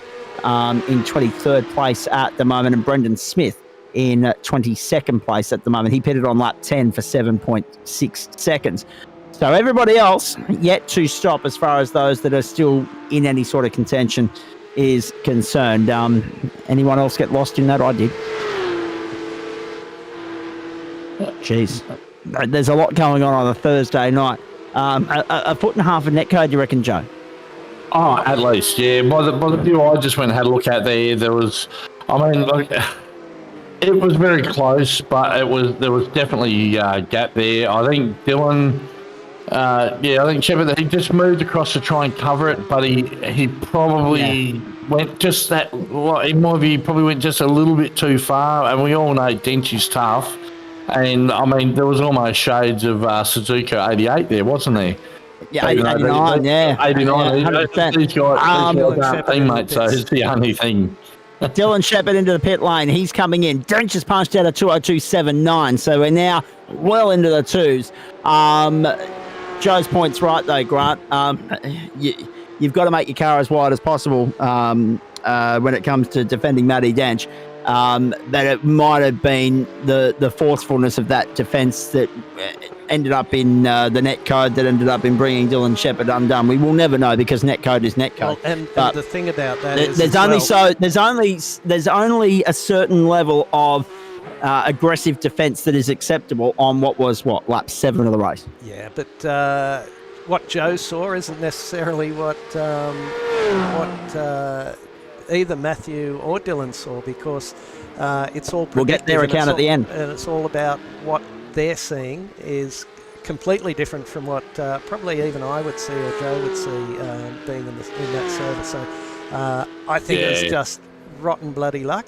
And Dylan's the bloke who's got that tag on his shoulder at the moment for the bloke. He's the bloke you want to go out on the town with, because if anything's going to happen, it's going to happen to him. Have a look at that 0.8 of a second last time round, Matty Dench on Corey Lazarus. That's the lead. Lazarus in front of us there, and Dench closing him down hand over fist. He has got the bit between the teeth. down to 1.7 seconds there, 1.6. And knowing what Denchi's like, he's a very, very intelligent racer. He would also be saving fuel. So, I mean, Corey's very, very fast, but I don't know that he's that well versed in fuel saving compared to Matt. Not many people can save fuel like Matt can. So, come the pit, I wouldn't mind betting that, being within 2 seconds of him is probably going to nearly be enough for Dench to jump him in the pit stop. Yeah, well, on that note, Dench hasn't been clutching at all right from the start. I know they took that out of it, but the last couple of weeks, even since they changed that, he has been clutching. So tonight he's not. So we'll see what comes out of that. Whoa, a little bit of a bobble for Denchi. He's such a slick and smooth operator. There's no doubt about that. But he would have been feeling the crunch, the pressure tonight after that botched start. Who was it that went barrel rolling in front of you there at the start, Joe? Richard King. Unfortunately, I mean, I've been back and had a look at it. Oh, Corey Lazarus just got a little bit sideways coming out of the right-hander, running down to the hairpin. Just as Denchi's got him down to 0.8 now. Yep, Denchi's closed within a second now. A little glimmer of hope for Dench, and a small mistake that could be the sign of letting victory slip by the wayside here for Corey Lazarus. Oh, gee, the pressure's on tonight. You can just feel it, can't you? You can cut the tension with a knife here. We had 2 cracking production car races. The Porsche's not disappointing. We're on lap 13. Oh, he just hung on to it, didn't he? Oh, jeez. Oh. Just about. He's on the limit. Yeah, so with the start there was 2 completely separate incidents that ended up wrecking about 14 cars. There was Richard King got a bad start, which caused a concertina, which was the original one, and just 6 wide on the main straight is just not going to work. Like and there was a bit of overlap and a bit of net code and cars sped everywhere. And unfortunately, Richard got spat out left as I come through and sent him into orbit. And then a little bit further up the track, there was a car that made a bad decision and caused a secondary one. So I won't sit there and name names, but there was, just probably should have been a little bit more patience exercised, and there would have been a lot less cars parked in the pits. But the one with Richard was just unfortunate. He just had a bad start, and when you're sort of mid-pack with your qualifying and you get a rotten start like he did, the poor guy, it just ended his race after about 50 metres. And mine after about 200 metres, I was a fair bit behind him. So, I had nowhere to go. I don't have that sort of reaction time to miss a car right in front of me. So I was just a victim, unfortunately. Look out into the hairpin. Is Dench going to have a look? He's right on him now. It's a quarter of a second. There's a big clutch right now. So that's the first time I've heard it tonight. The first sign of it. He is thinking long. But how long can Corey Lazarus go as well? That's the other part of it. We're on lap 14. They can't be far away from pit stops.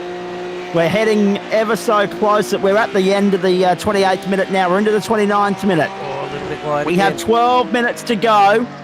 And it should be, I'm starting to think that we will get to that 20-lap marker with a little bit of overtime for good measure. Look at the run that Dench got out of the spoon to the outside. He goes. He's going to try it again. It didn't end too well for Dylan Shepherd last time round. Dench is going to have Lazarus cleared almost by the time they get to 130R. They've hung wide again. Dench is right there. Can he get down the inside for the Casio triangle? No, he can't. Brilliant. Lazarus holds on for now. Brilliant display from both men right here. Dench with the windscreen wipers, yet we don't have a rain server yet. What's going on here? Down the main straight, Lazarus, Dench, quarter of a second in it, and 6 laps to go. Shane Wright's gone in the pits from 4th spot. Aaron Cooper just 1.1 second behind these two. So if they start fighting more like that, we're going to have a race in 3.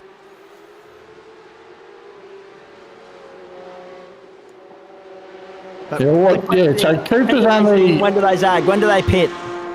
Yeah, Cooper's only he's a second behind, And with those two guys battling, they dropped off from running low threes to Corey ran a 4.3 and Denchi a flat 4 on that last lap, and that shows you how, like you said, how easy it's going to be to bring Cooper back into this fight. Here he comes. They're fighting to the again. Outside again, the up and under. Can he get down the inside? No, he can't. But here's Lazarus wasn't going to let him wedge it down there. Here's Cooper right now. It's always the way it plays out. You start playing games with one another, you just slow each other down. And the deficit hemorrhages. It's a case of you take chunks and time out of it, and Aaron Cooper's doing just that now. Top 3 within a second of one another. But if Dench does get by Lazarus, he would be hoping that Cooper and Lazarus would then start fighting for that second spot and give him some clear passage. But we'll see as it evolves. He's well and truly in draft too. He'll heading down to 130R. He should get a bit of a benefit now. So he's 0.8 coming out of Spoon. On the inside this time. Up the inside. Oh, this just keeps going and going. Job done. No. Oh, is it done? Is it? Oh, now it is. Oh, Denchi holds off. And Cooper with a good run out of there. Lazarus compromised. All into the pits. One, 2, 3. Dive. 2, 3. Let's see Denchi's tactic of not using the pit limiter. Look how much ground he's gained already on the other two. He's out by a good couple of car lengths. Kai Ardley in 4th place has come in as well. So here we go. Big lock up. Oh, and he's missed the box. As Lazarus, I think it was. Oh, no. That's going to cost him second. It's cost him second. Cooper's out. Goodbye. Poor old Corey Lazarus. Oh. Victory snatched out from under him. Cost him the better part of 4 seconds. That little mistake. Defeat snatched from the jaws of victory. And we know for Corey Lazarus. It's been a case of that story all season, Grant. Yeah, we know how much the Blackout boys are working on what they're doing, and they'd be pretty chuffed that they still had him behind them. But then just a small, and Corey will be the first to admit it. He say, "Oh look, I just cracked under a bit of the pressure." I expect he will say something similar to that, and Dench goes about his business. Brett Barker leading the race, yet to stop.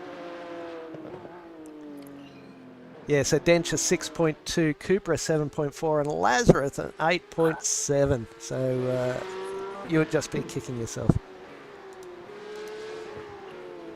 Wow. Indeed. A game-changing, defining moment.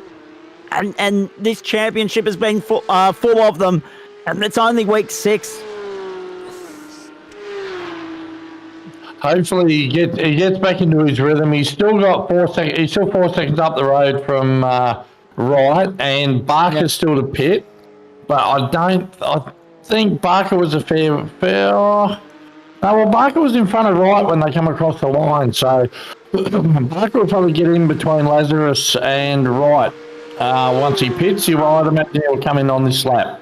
Yeah, Andrew Smith's still scheduled to venture through pit lane to complete serve the invoice after the drive-through earlier, or the stop and hold earlier, so he'll have to come and top up. Brett Barker comes in now.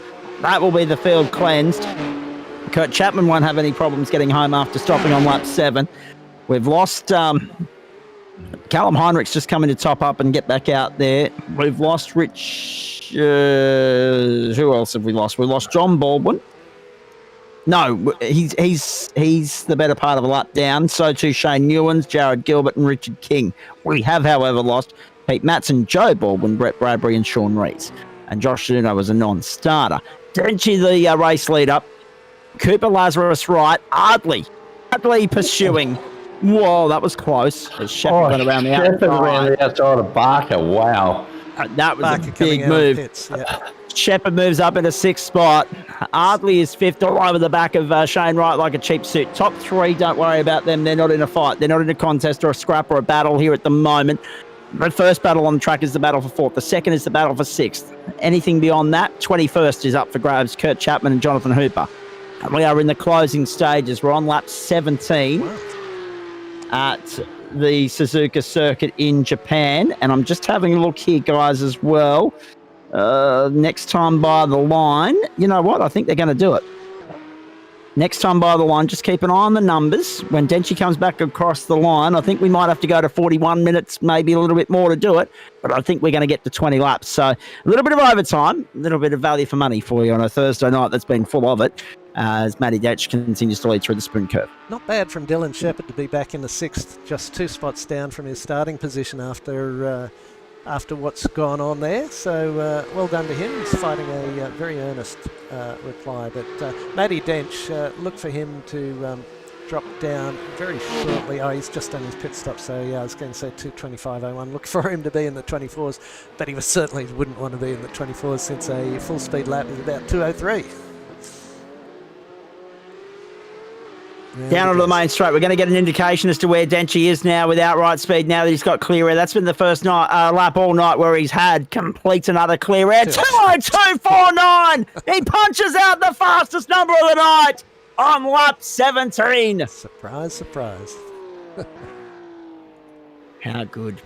The guy is just a cut above, isn't he? Yep. Nice way to bounce back too after the disappointment of last week with the 11th in race 2 at the Nürburgring. So we shouldn't be surprised. He usually comes back fighting for blood. And that did come by tonight way of a 5-second penalty as well, and 1 safety point in that 11th spot. Just to add insult to injury. So he wouldn't have been happy about any of that. But now he's come back tonight, albeit lucky with that incident with Dylan Shepherd.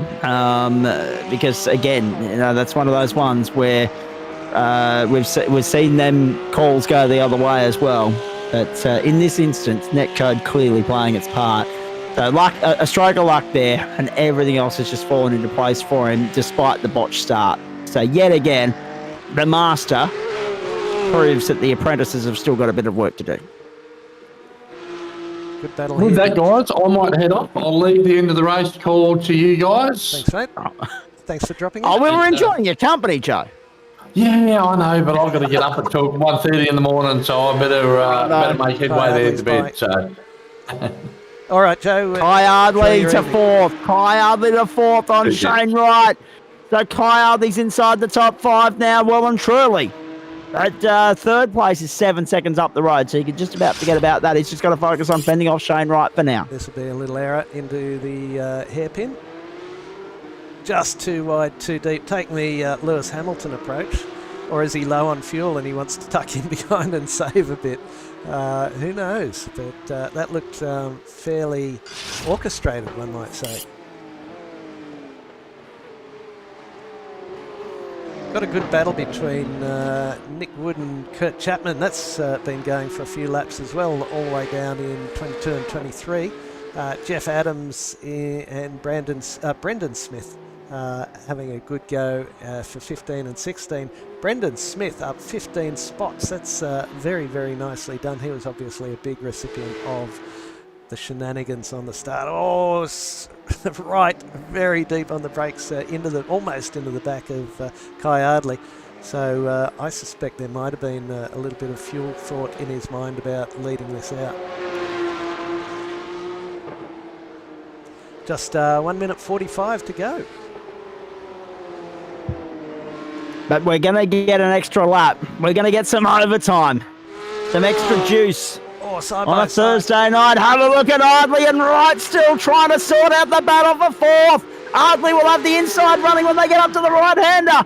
Wright won't be able to, surely will be able to shut the door. Commitment plus from Wright around the outside to get it done. Had to go deep to fend off Ardley and does so, and Ardley's got to do all the work again. That battle is not over yet. Dench punched out a 2:02.27. Of course he did. About a second faster than last time by. Yeah, pretty much. 9/10 of a second faster than Aaron Cooper's best of the night. 8/10 faster than Corey Lazarus's best lap down of the inside. night. Will he stop it? Will he stop it? Ardley, you can't go there. He does go there, and it brings him undone. Dylan Shepherd might No one tries a pass into the spoon curve. And that's why. Oh, no. Talk about licking a stamp and sending it. That was impressive, the way in which he committed to that. And I mean, if he was able to pull it up and make it stick, it would have been the move of the night. But unfortunately not. It was just too deep. Way too deep. Couldn't pull it up. Did well to keep it out of the gravel, though, because that would have been battle over if he had found the gravel there in any way, shape or form. Shane Wright holding on by 0.4 of a second. White flag in the air at Suzuka. We're on the run home. Matty Dench on the run of the checkered flag, and another race win in the Porsche Elite Cup for Blackout Electrical Solutions. There's only been 2 blips on the road for Denchi so far this season. I think I'm right in saying, Grant. One was, of course, the Le Mans, and even that was a podium. And then there was that 11th last week. A faultless, flawless season otherwise. Yeah, it was the third there. So John Baldwin's at Le Mans, yeah. Yep. Dave Dench, Matty's dad, I think, was saying exactly what we've been saying all night. Rough start. He just didn't get it in, didn't get it locked up off the line. Big bog down, and he's fought back incredibly well with some great racing. As we've become accustomed to from him right now. And on so many other occasions throughout the course of the last couple of years, this guy is just in a league of his own. He's on the run home now through the spoon curve, the last sector of the lap. Hardly back in front of Wright. Wright a little bit balked by having to negotiate the traffic. Not that they did anything wrong at all. Right through the gravel. Yep. And that's exactly the point. Ardley missed the gravel last time round. Otherwise, and if he found the gravel, that battle would have been over. But now Wright finds it, and Ardley will be able to hold on from there. You would think the margin's outside half a second. Main straight, checkered flag, chalk up another win for M. Dench. The number one has done it again and holds on to the championship lead. Denchy wins at Suzuka, round 6 of the Blackout Electrical Solutions Porsche Cup. Magnificent stuff. He had to work bloody hard for that one. But once a champion, always a champion, and he found his way back to the top step of the summit. Second to Aaron Cooper, third to Corey Lazarus, what might have been for him. Kai Ardley holds off Shane Wright, then Brett Barker and Dylan Shepherd. So something's happened to Shepherd there in the last couple of laps because he's dropped back behind Brett Barker. Samuel Sproul, Alex Schmidt, and Agnes Roney. Then Paul Wilson, Gordon Ramsay, Dane Snadden, Brendan Smith, Jeff Adams, Andrew Smith, and Guy Leach take us back to 7th. Adam Lavis, Jonathan Hooper, and Nick Wood round out the 20. Stephen Gallacher, Kurt Chapman, Chuk Bung Wong, Richard King, Callum Heinrich, Shane Newens. Jared Gilbert will round out our finishers. John Baldwin's disconnected from the server 2 laps from home. If it had stayed in the server, he would have been classified on 75%. Everybody else you can forget about. Pete Matson, Joe Baldwin, Brett Bradbury, and Sean Rees are all retirements tonight. So this is Dylan Shepherd.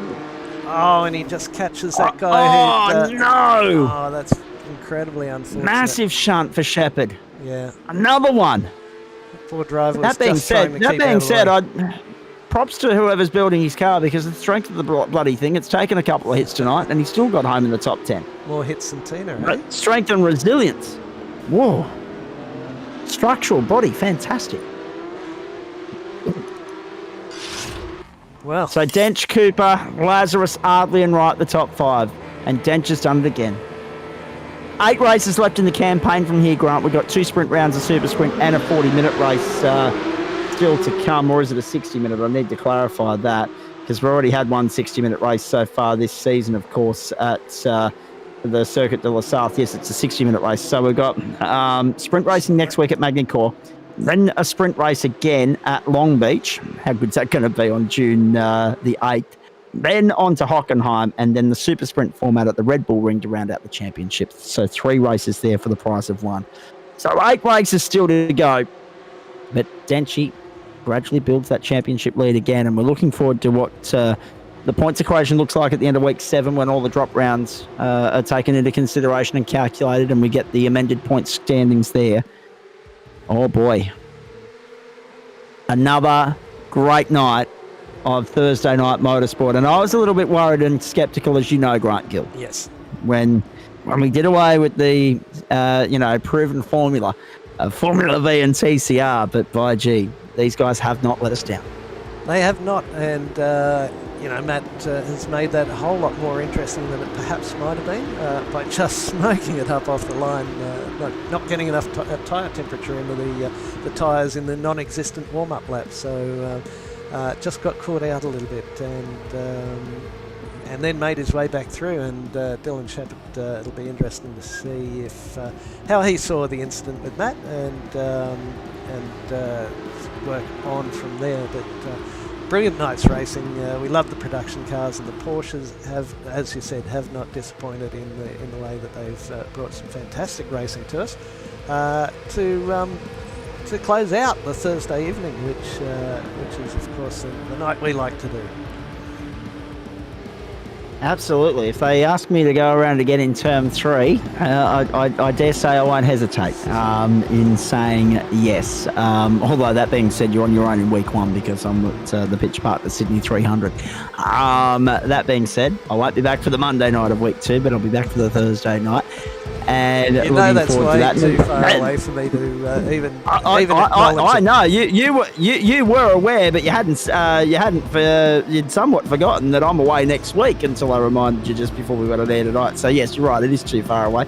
The only other one of term 3 that I'll probably miss on a Thursday night, Grant, is the night the Storm take on the Broncos at Suncorp in the NRL. So because I am tempted to go and watch that after enjoying my trip to Suncorp last week. Huge thanks as always. We've had them on the screen all night. We have them on the screen every night, but we haven't actually mentioned them by word of mouth as yet. A huge thanks to those people scrolling across the bottom of your screen there, ladies and gentlemen. The sponsors, the supporters of the Gentlemen Sim Racing Club, because put simply, Grant and I wouldn't be here doing what we do without their support. So a big thanks to them. They include Waste Options, Blackout Electrical Solutions, Login Systems, West Orange Motors, Astute Finance, Fisher & Door Lawyers, and Flash Graphics. Of course, Waste Options, the naming rights sponsor of Monday Night Motorsport, Blackout Electrical Solutions, the naming rights sponsor of the Porsche Cup, and Login Systems, the naming rights sponsor of the GSRC GT3 Endurance Championship, which is back on Sunday on our platforms, and looking forward to that as well. There it is, 4 hours road at Atlanta. Sink your teeth into that, ladies and gentlemen. It'll be absolutely fantastic. Sunday, May 28th, and 11 a.m. The boys will be with you for that. Joining us to have a chat post race here tonight, and I'm not expecting a terribly large attendance here tonight, Grant Gill, if I'm honest with you, but for whatever reason. But of those that have turned up already, there is only one. His name is Kai Ardley. And just by the by, ladies and gentlemen, it is 22 minutes to 10. So if we can be out of here 10:15, 10:30, everyone's going to be happy, because I've got 2 people on the callback list already, one being work and one being a friend. So it's going to be a busy night for ZW on the lines of communication, but that's okay. Wouldn't have it any other way. Kai Ardley, welcome into you. The great number 1 M Dench is right behind you in the booth right now. But let's start with you, mate. Let's be perfectly honest. It was looking good. You stayed out of trouble. You kept your nose clean there for the most part. You got through the pit stops. All you had to do was fight for your life for 4th place with Shane right there in the back end, and by virtue of a mistake for you, he had the upper hand going into the last lap, and lo and behold, he makes a mistake and gives it back to you. You finished 4th, mate. Talk us through the night. I mean, I had a shower before this race, not thinking I'd be doing much, and I was sweating. But no, I'm going to need another one. That was an awesome race. I said to Shane, that's probably one of the best races I've ever had. That was so tense, hammer and tongs the whole race. Like since lap 3, I think it was, all the way to the final lap. We came out of the pits right on each other. I thought I might just be able to nab him in an undercut, but 6/10 on me, and it was I couldn't ask for a better race. I was going to say, it was fairly long game sort of stuff there at the top end of town, unless you ran into trouble in the early stages, and by gee, there was a fair bit of that. Quite a few contenders ruled out of contention or quite a few competitors ruled out of contention, I should say, in the opening couple of laps with a couple of nasty shunts. But from your standpoint, everybody at the front end of town kept it relatively clean, and by the looks of it, everyone was happy to run the tank dry and pit as late as possible. Yeah, I mean, running in behind Shane, I think I saved a little bit of fuel, but I don't think there's a whole lot of actual fuel save that you can really get around here without giving a big lift into the car. So I think he was on pretty much the same fuel. So it was, I think, lost my words, but yeah, there was no really strategy there with the fuel. It was just run it until I can hit, and then hope I can do the best. I managed to get an extra lap there on Shane, but would have needed an extra 2 or 3 to really capitalize on it. But yeah, it seems like a couple of the guys up the front didn't have a great time with fuel towards there at the end, especially I think Ori and I think Matt was even running out of fuel there. Yeah, we'll get some insight from the great man in just a few moments. It's a tough slog around Suzuka, isn't it? I mean, 20 laps, no break in between, a quick splash and dash to, just ensure that you get to the finish line. Gives you very little time to collect your thoughts. But it's a track in which your mind's always on the go because there's always something happening. There's no real switch off time on this racetrack. There's no time to relax. No, there's not even on the straight. There's a turn on the straight. Exactly. Relax here. And saying this, it's not one of my favourite tracks. Well, coming into the event, I've never been a big fan of Suzuka. I've always found it really tough, and I've never really had any pace there. And I've found some pace today. It wasn't a whole lot. Didn't get a whole lot of practice in, but it's a tough race going around here. Like the turns, they're all different. You have a lot of high-speed turns, a lot of slow-speed turns, some medium-speed turns where you really have to batter the curb, and yeah, it's a tough track. Very nicely done. Just talk us through last week as well, please, mate, because obviously we had those tech issues. We couldn't bring the broadcast to people. What'd you make of the Nürburgring?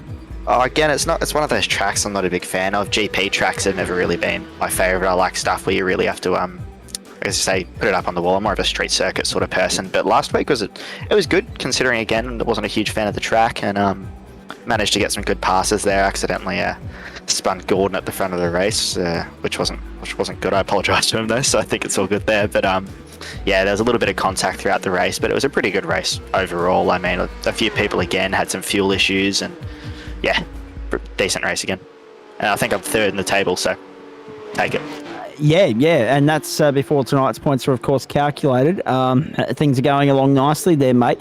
Not much else to ask you about tonight's race because, as we say, from your standpoint, we've already covered the main talking point. Everything else looked relatively uneventful, and there wasn't too much in the way of positional battle once that pit lane sequence had come and gone. So the next 8 races, there's 4 weeks, there's 8 races. There's a lot to be excited about there because we've got 3 sprint rounds. The first being Magny Core, then Long Beach.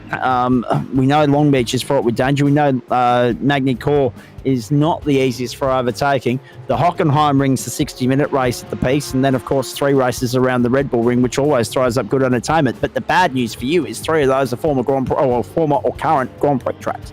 Yeah, not a big fan of the GP circuits, but Long Beach, absolutely love it. It's probably my favourite track. It's gone up and above Bathurst now. Just putting it up against the walls, it's such a rewarding track to drive, especially in this car. Like pushing it up against the walls there, I don't think there is a more rewarding combo that you could really do.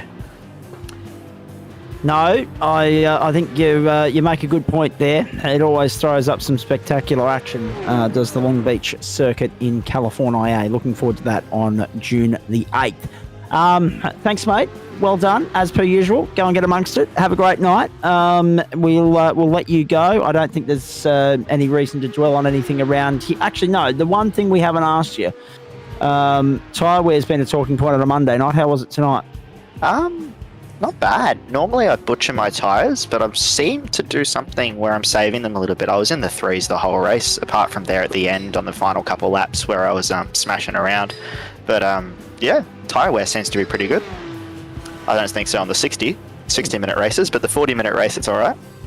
You got to, by the way, not for reasons that you'd want to remember, but you got to mention earlier because we're broadcasting Mazdas around Canadian Tire Motorsport Park, and I was making some comparisons between the commitment of some of the overtaking manoeuvres that were going on there to some of your spirited contests with the boys in TCR going way back. So I wasn't sure if you were listening to that, and I wasn't sure if Canadian Tire Motorsport Park's one of those circuits that you just don't want to touch with a barge pole anymore because of that. But yes, it was interesting how we were able to tie in a Porsche competitor into a Mazda context. Mate, well done. Appreciate that. Great performance yet again. Just continuing to rack up that consistency, which has been the hallmark of your season thus far. Look forward to seeing what you bring to the table over the last 4 weeks. Yeah, cool. Thanks, guys. Thanks for the good stream. Yes, mate. Danchi, the 1 week that we weren't able to be on air, and it just so happened to be that the Achilles heel of your arsenal, being sprint racing, bit you on the bum again. Just talk us through what happened last week, please. It was just we tried to get a little bit too ambitious with our overtakes early on, and we just made a mistake and got a penalty for it. And obviously that's the sprint race we're talking about there, and that's the problem, isn't it? Because when you invert the field, time is of the essence. There's only 27 minutes to play with. You don't want to let your nearest competitors and opponents get away too far. There's less in the way of maneuverability with strategy and how you can make up time and pull away from your opponents because there's less time on the clock. So, and the Nürburgring as well is not exactly the best for overtaking. So it's a terrible combination, isn't it? I find it not too bad for overtakes, but yeah, we just got really ambitious. We had a guest appearance there with Rick turning up for a run, and he got to the front really quickly in race 2, and I was just trying to get up there with him and give him a good race, but we just couldn't quite make it. No, not at all. And just very quickly, I guess that did tighten things up as far as the championship was concerned. Corey Lazarus was with only within 6 points of you coming into tonight's round, so it must have been nice to sort of restore order. Eventually, we got there eventually to the point where you've had the win. He's finished third. You extend the championship advantage, but it wasn't straightforward. You made a rod for your own back right off the start. What happened? I went back to using the double clutch, and just must have. I think the track was too hot, and it didn't like the clutch percentage that I tried to use, and we just fried the tyres straight off the line. All right, mate. Very nicely done. Hey, nice to hear from you. Let's talk about the fight back here and how it all went about, because I thought it was terrific the way in which you fought back through the field, mate. Class with a capital C, but there was one moment that race control had to investigate, and it resulted in a finding of netcode between you and Dylan Shepherd, and geez, he can't take a trick this year. Yeah, it was. We're just trying to be nice and gentle, coming off the back of last week. We didn't want any mistakes, and I was hoping to sort of clear him before that kink, but he kept the nose in, and I got really sideways going around that corner and ran a bit wide, and he left just enough space for me to come back on, and as I come back on, a little bit of netcode has just sent him off into the wall. All right, very nicely done. Let's also talk about the commitment required to execute some of those overtaking manoeuvres tonight. We're having a look at this incident with you and Dylan Shepherd now. That was one, and then the move that you had to put on Shane Wright was equally as impressive, mate. By gee, he put up a fight there for a little bit. Yeah, it's really, really good, the boys, and not just letting off and let me have a position. I really enjoy them putting up a good battle. It's really fun. Indeed it is. Here's that netcode moment. We were surprised by the damage done by that as well. We had no idea. But that being said, Dylan Shepherd's the luckiest bloke in the paddock, because he basically walked away from that one relatively unscathed, it looked like. He just scraped the tyre wall, the barrier there, and pressed on as normal, and still brought it home in 7th. And that was despite yet another incident later in the piece where he clouded some concrete. So the wear and tear factor was very high tonight, and it all started there. Unfortunately, that was where his night started to unravel. So, what about the fact that you're racing full tilt with Shane Wright through the first sector of the circuit, which is windy and twisty at the best of times for one-way traffic, let alone when you're trying to get 2 cars around the corner? Yeah, it's pretty tough to try and find a spot to overtake. It's just really trying to set it up for really good exits onto the straights to try and get your nose in for the next corner. But you can't really do too much through all the windy stuff, but sometimes you just got to make it work. Indeed you do. What about the tyre wear, mate? And what about the fuel as well? Because Grant mentioned earlier in the piece that he wasn't picking up too much of you fuel saving or clutching or anything like that during the stint when you were trying to work your way back through from 6th to 1st, but you still managed to pip everybody on pit lane. You were the fastest on and off pit lane with a time of 6.25 seconds. I think the only time I was running flat out, like full pace, was when I was in P2 trying to run down Corey. Other than that, like I was saving a bit of fuel, just following the guys around. So like I had enough fuel for one more lap, but because I got ahead of Corey there, I decided to jump in the pits and try and get a mistake. It's really hard to get a good pit if you've got a car in front. And it just adds insult to injury, doesn't it, Grant? Yeah. The fact in the way in which this bloke just makes it look so goddamn bloody easy, too easy for everybody around him. And even when, the back was against the wall and he was trying to fight his way back into it and get back to Corey, he was still finding a way to save fuel and be fast. Well, any elite character in what they do, be it an actor, be it a sportsman, be it a whatever it might be, the best of the best make it look bloody embarrassingly easy, like they could do it with one hand tied behind the back. But, I'm sure Matt will agree that when you've got half a second, or I think best lap was full second than anyone else on track, it's easier to be that little bit patient and trust the process, as a lot of sports people like to say. Just trust the process, know that you've got pace, and know that, as Brenton Hobson always said, you don't have to push absolutely flat out, and you more than likely will find the race come to you. And we've seen that development in Matthew over a good 2 years, probably 2.5, 3 years, however long we've been doing this, in that there were some more clumsy driving early on in the piece, and as he's found the bits and pieces, or the people who've been giving him some wonderful coaching have found some little bits and pieces here and there, it's so much easier to just sit back and go, well, it might not be this lap, but probably be next lap. Would you agree, Matt? Yeah, most definitely. A couple years ago when I first joined the club, I think I was doing nearly every race every night, and I think I was in the steward's bad book for pretty much all of the races. So yeah, it's come a long way since then. Certainly has. He certainly has. 100%. Now, while we've got you, Denchi, how are you feeling about the next 4 weeks, mate? The 60-minute race around Hockenheim, I'm not holding too many concerns about, but the other 3 all involve sprint racing and inverts. What are your thoughts on rounds 7, 8, and 10? Yeah, I think these next 2 rounds, being sprint rounds, are the first race is going to be pretty good, and then race 2 is going to be utter chaos, I think, and we're just going to try and keep our nose clean and just try to capitalise on others' mistakes and hope you don't get caught up in anything. And nice to know that you've got a couple of even your worst rounds up to this point in time haven't been horrible, and so you've probably still got a couple of drop rounds that you should something untoward happen in one of those, you've got a little bit of leeway. Yeah, I think the one that probably hurt us the most would have been round 3, the endurance round, where I caught that penalty and ended up 3rd. So that's probably the biggest point loss, considering the points available there. That was, of course, Le Mans, and yep. Everything else has been faultless apart from the 11th last week and the small penalty at Le Mans, which you did everything to try and overturn, of course, on track. Not so much appeals or anything like that.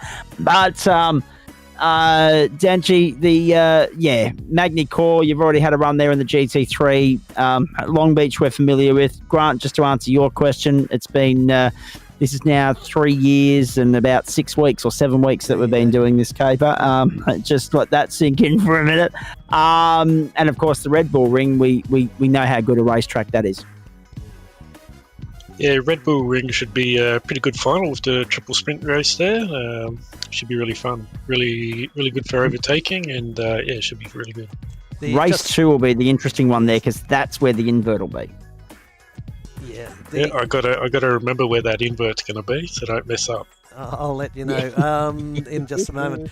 Just out of interest, the difference between first and third at Le Mans was 18 points. Between first and second, 9, and between second and third, 9. So that's what Matt was talking about, being possibly the worst to, hopefully, for the season.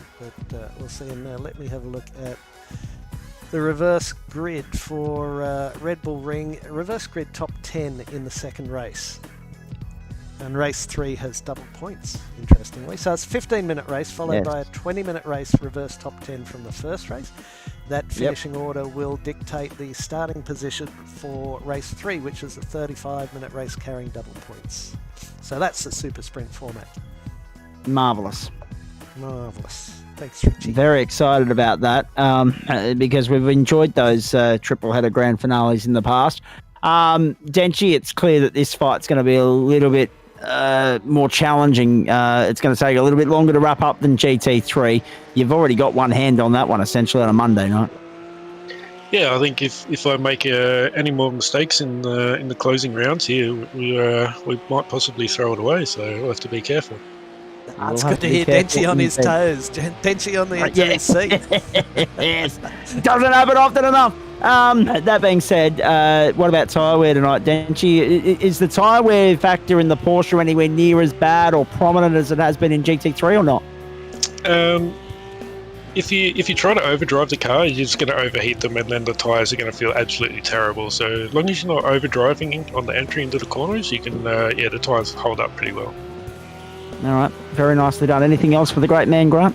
No, I think with the regularity that we chat with him, we've covered just about everything else between now and 2028. But always good to have him come in and share his pearls of wisdom and his observations, which is invaluable and a good learning tool for anyone who could be bothered to stick around after a race. And we've still got 8 viewers watching in, so good to see. But no, thank you, Matthew.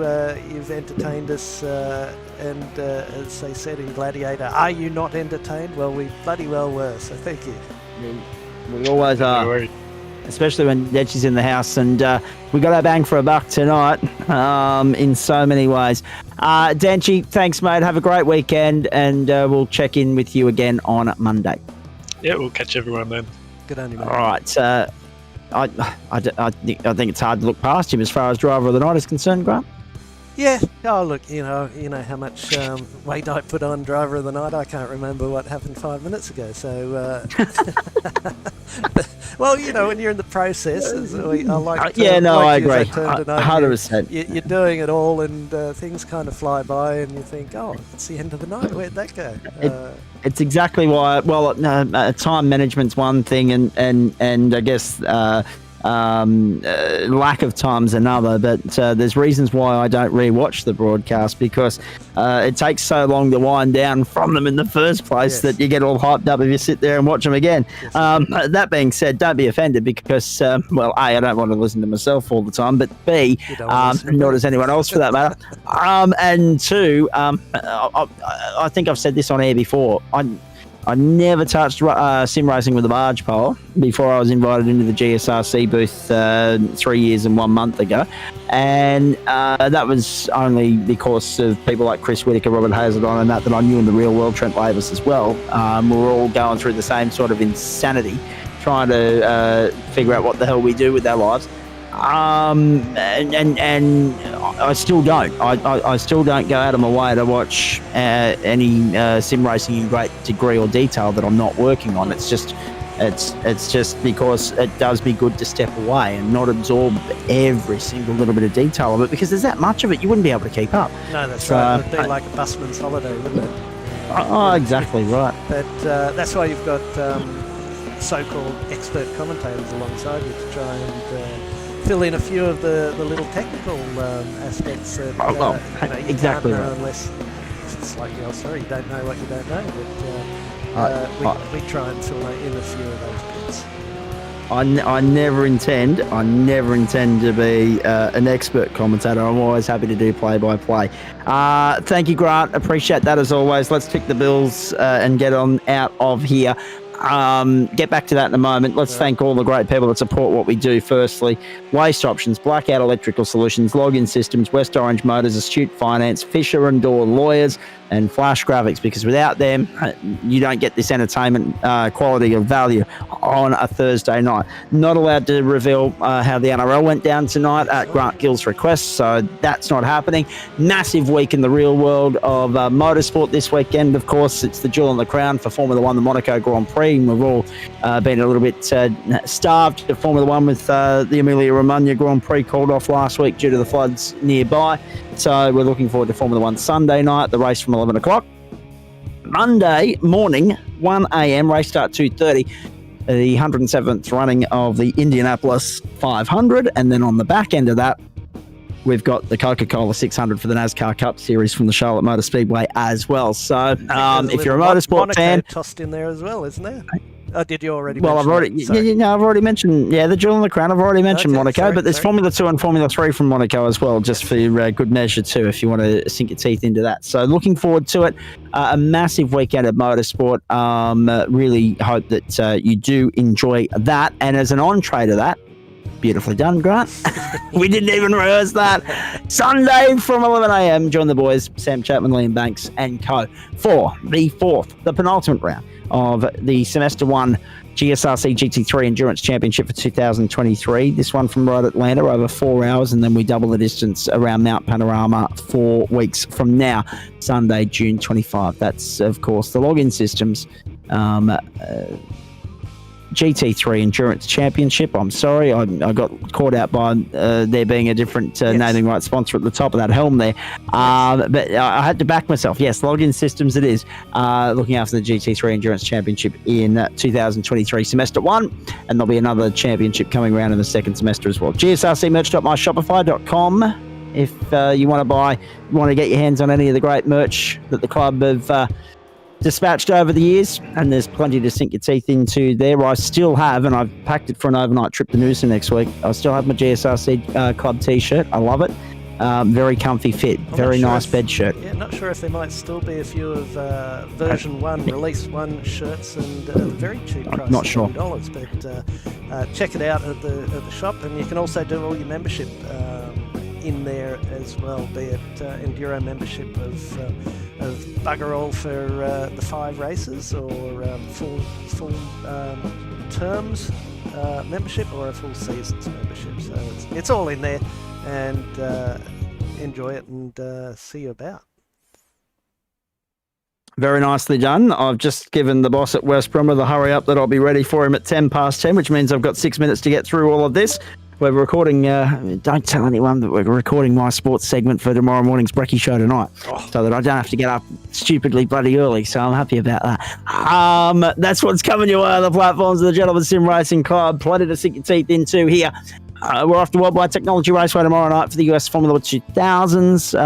There'll be 2 races there on a full reverse grid for the second one, 8:15 Australian Eastern Standard Time. Saturday night, the Mountain Men in the Legend, 34 coupes. Oh, geez. That's coupe A. A long 32 laps. That's going to be a long 32 laps, absolutely. I'm glad we're not paying that one. I'm actually off to Caloundra on Saturday anyway. So Caloundra Saturday, Ipswich Sunday, Noosa Tuesday, racking up a few miles on the highway that I test the most on the Bruce Highway there, but that's another story. But yeah, Mountain Men, Saturday night, 32 laps in the Legends around there. They might still be running that into the very early hours of Sunday morning. Monday, the GT4 Challenge, of course. We've got the GSRC GT3 Endurance Championship on the Sunday. On the Monday, we're back for week 7. We're on air with all the action from the Detroit Grand Prix Belle Isle Circuit in Michigan. That's first up for the Waste Options GT4 Championship, and that's 25 minutes there. That'll be well worth the price of admission, followed by a trip to the Watkins Glen Boot in upstate New York. The Watkins Glen IndyCar configuration, as I like to call it, 8:30 p.m. for Waste Options GT3 Pro. We're checking back in with the Pro Boys after a couple of weeks of checking in with AM, and that'll be for 60 minutes there, and looking forward to that immensely for week 7. Tuesday night, the up-and-comers. I knew if I left that graphic up long enough, we'd be back to the pros. Adam doesn't list which field we're covering on the schedule. So. Oh, well, I might be wrong then. Who bloody knows? Turn the page. Let's get this thing wrapped up and home. Tuesday night, the up-and-comers. If I'm wrong, I'm wrong. I don't care at this particular point. Tuesday night, the up-and-comers. May 30 for you from the TBA circuit, which is one of our favourites. The Mustang F500S heat racing coming away there in the up-and-comers on Tuesday night. Wednesday night, the Formula Fords are off to the Mid-Ohio Sports Car course with the chicane for good measure. 3 sprint races there, and then on to Oran Park for 2 heat races in the V8 Supercar Championship, and we're back next Thursday night. Well, Grant is. I'm not. I'm having next Thursday night off. I'll be here Monday night though, weary-eyed and all after the all-nighter of International Motorsport. The Production Car Challenge from Interlagos for the TCRs. That's first up, 7:30 Eastern, followed by a trip to Magny-Cours, a trip to Paris, it's a trip to France, and the Porsche Cup for Blackout Electrical Solutions. Our second trip to France this season. And 2 heat races coming away there, 8:45 Australian Eastern Standard Time. There you go. How good. Thursday night motorsport delivers again. The other point we should make, plenty of great other sport on this weekend as well, ladies and gentlemen. So sink your teeth into as much of it as you can. But yeah, the big 3 are on the international stage. There's no Formula E this weekend. That's back next weekend. MotoGP's still a couple of weeks away. And I think the World Superbikes are still a couple of weeks away as well. So a lot coming up. And of course, the supercars are still a few weeks away after being in Symmons Plains, Tasmania last week. TCR's not back until the Queen's Birthday or King's Birthday long weekend, as it is now in every part of the country except for Queensland and WA, because, you know, what's the point of being progressive and civilised? So I think with that little jab out of the road, Grant, we've now officially filled up your bingo card. That's right. And we can say goodnight to everybody. I just had to get that one in there. Thanks so much for coming along for the ride, ladies and gentlemen. Grant, thank you. Matty Dench, too good at Suzuka. Chris Whittaker, Brendan Whittaker getting wins in the Mazdas at a very entertaining round of the Production Car Challenge from the Canadian Tire Motorsport Park Circuit in Mosports, Canada. On behalf of Grant and the entire GSRC broadcast, commentary and production team, have a terrific weekend, everybody. Thanks for coming along for the ride. Join the boys on Sunday. That's your entree. That is your entree to the international triple header that awaits on Sunday night, round 4 of the Login Systems GT3 Endurance Championship from Road Atlanta. On behalf of the crew, I look forward to your company on Monday night with Adam Lavis and Liam Banks. Until then, have a great weekend, everybody. Thanks for your company. Bye for now.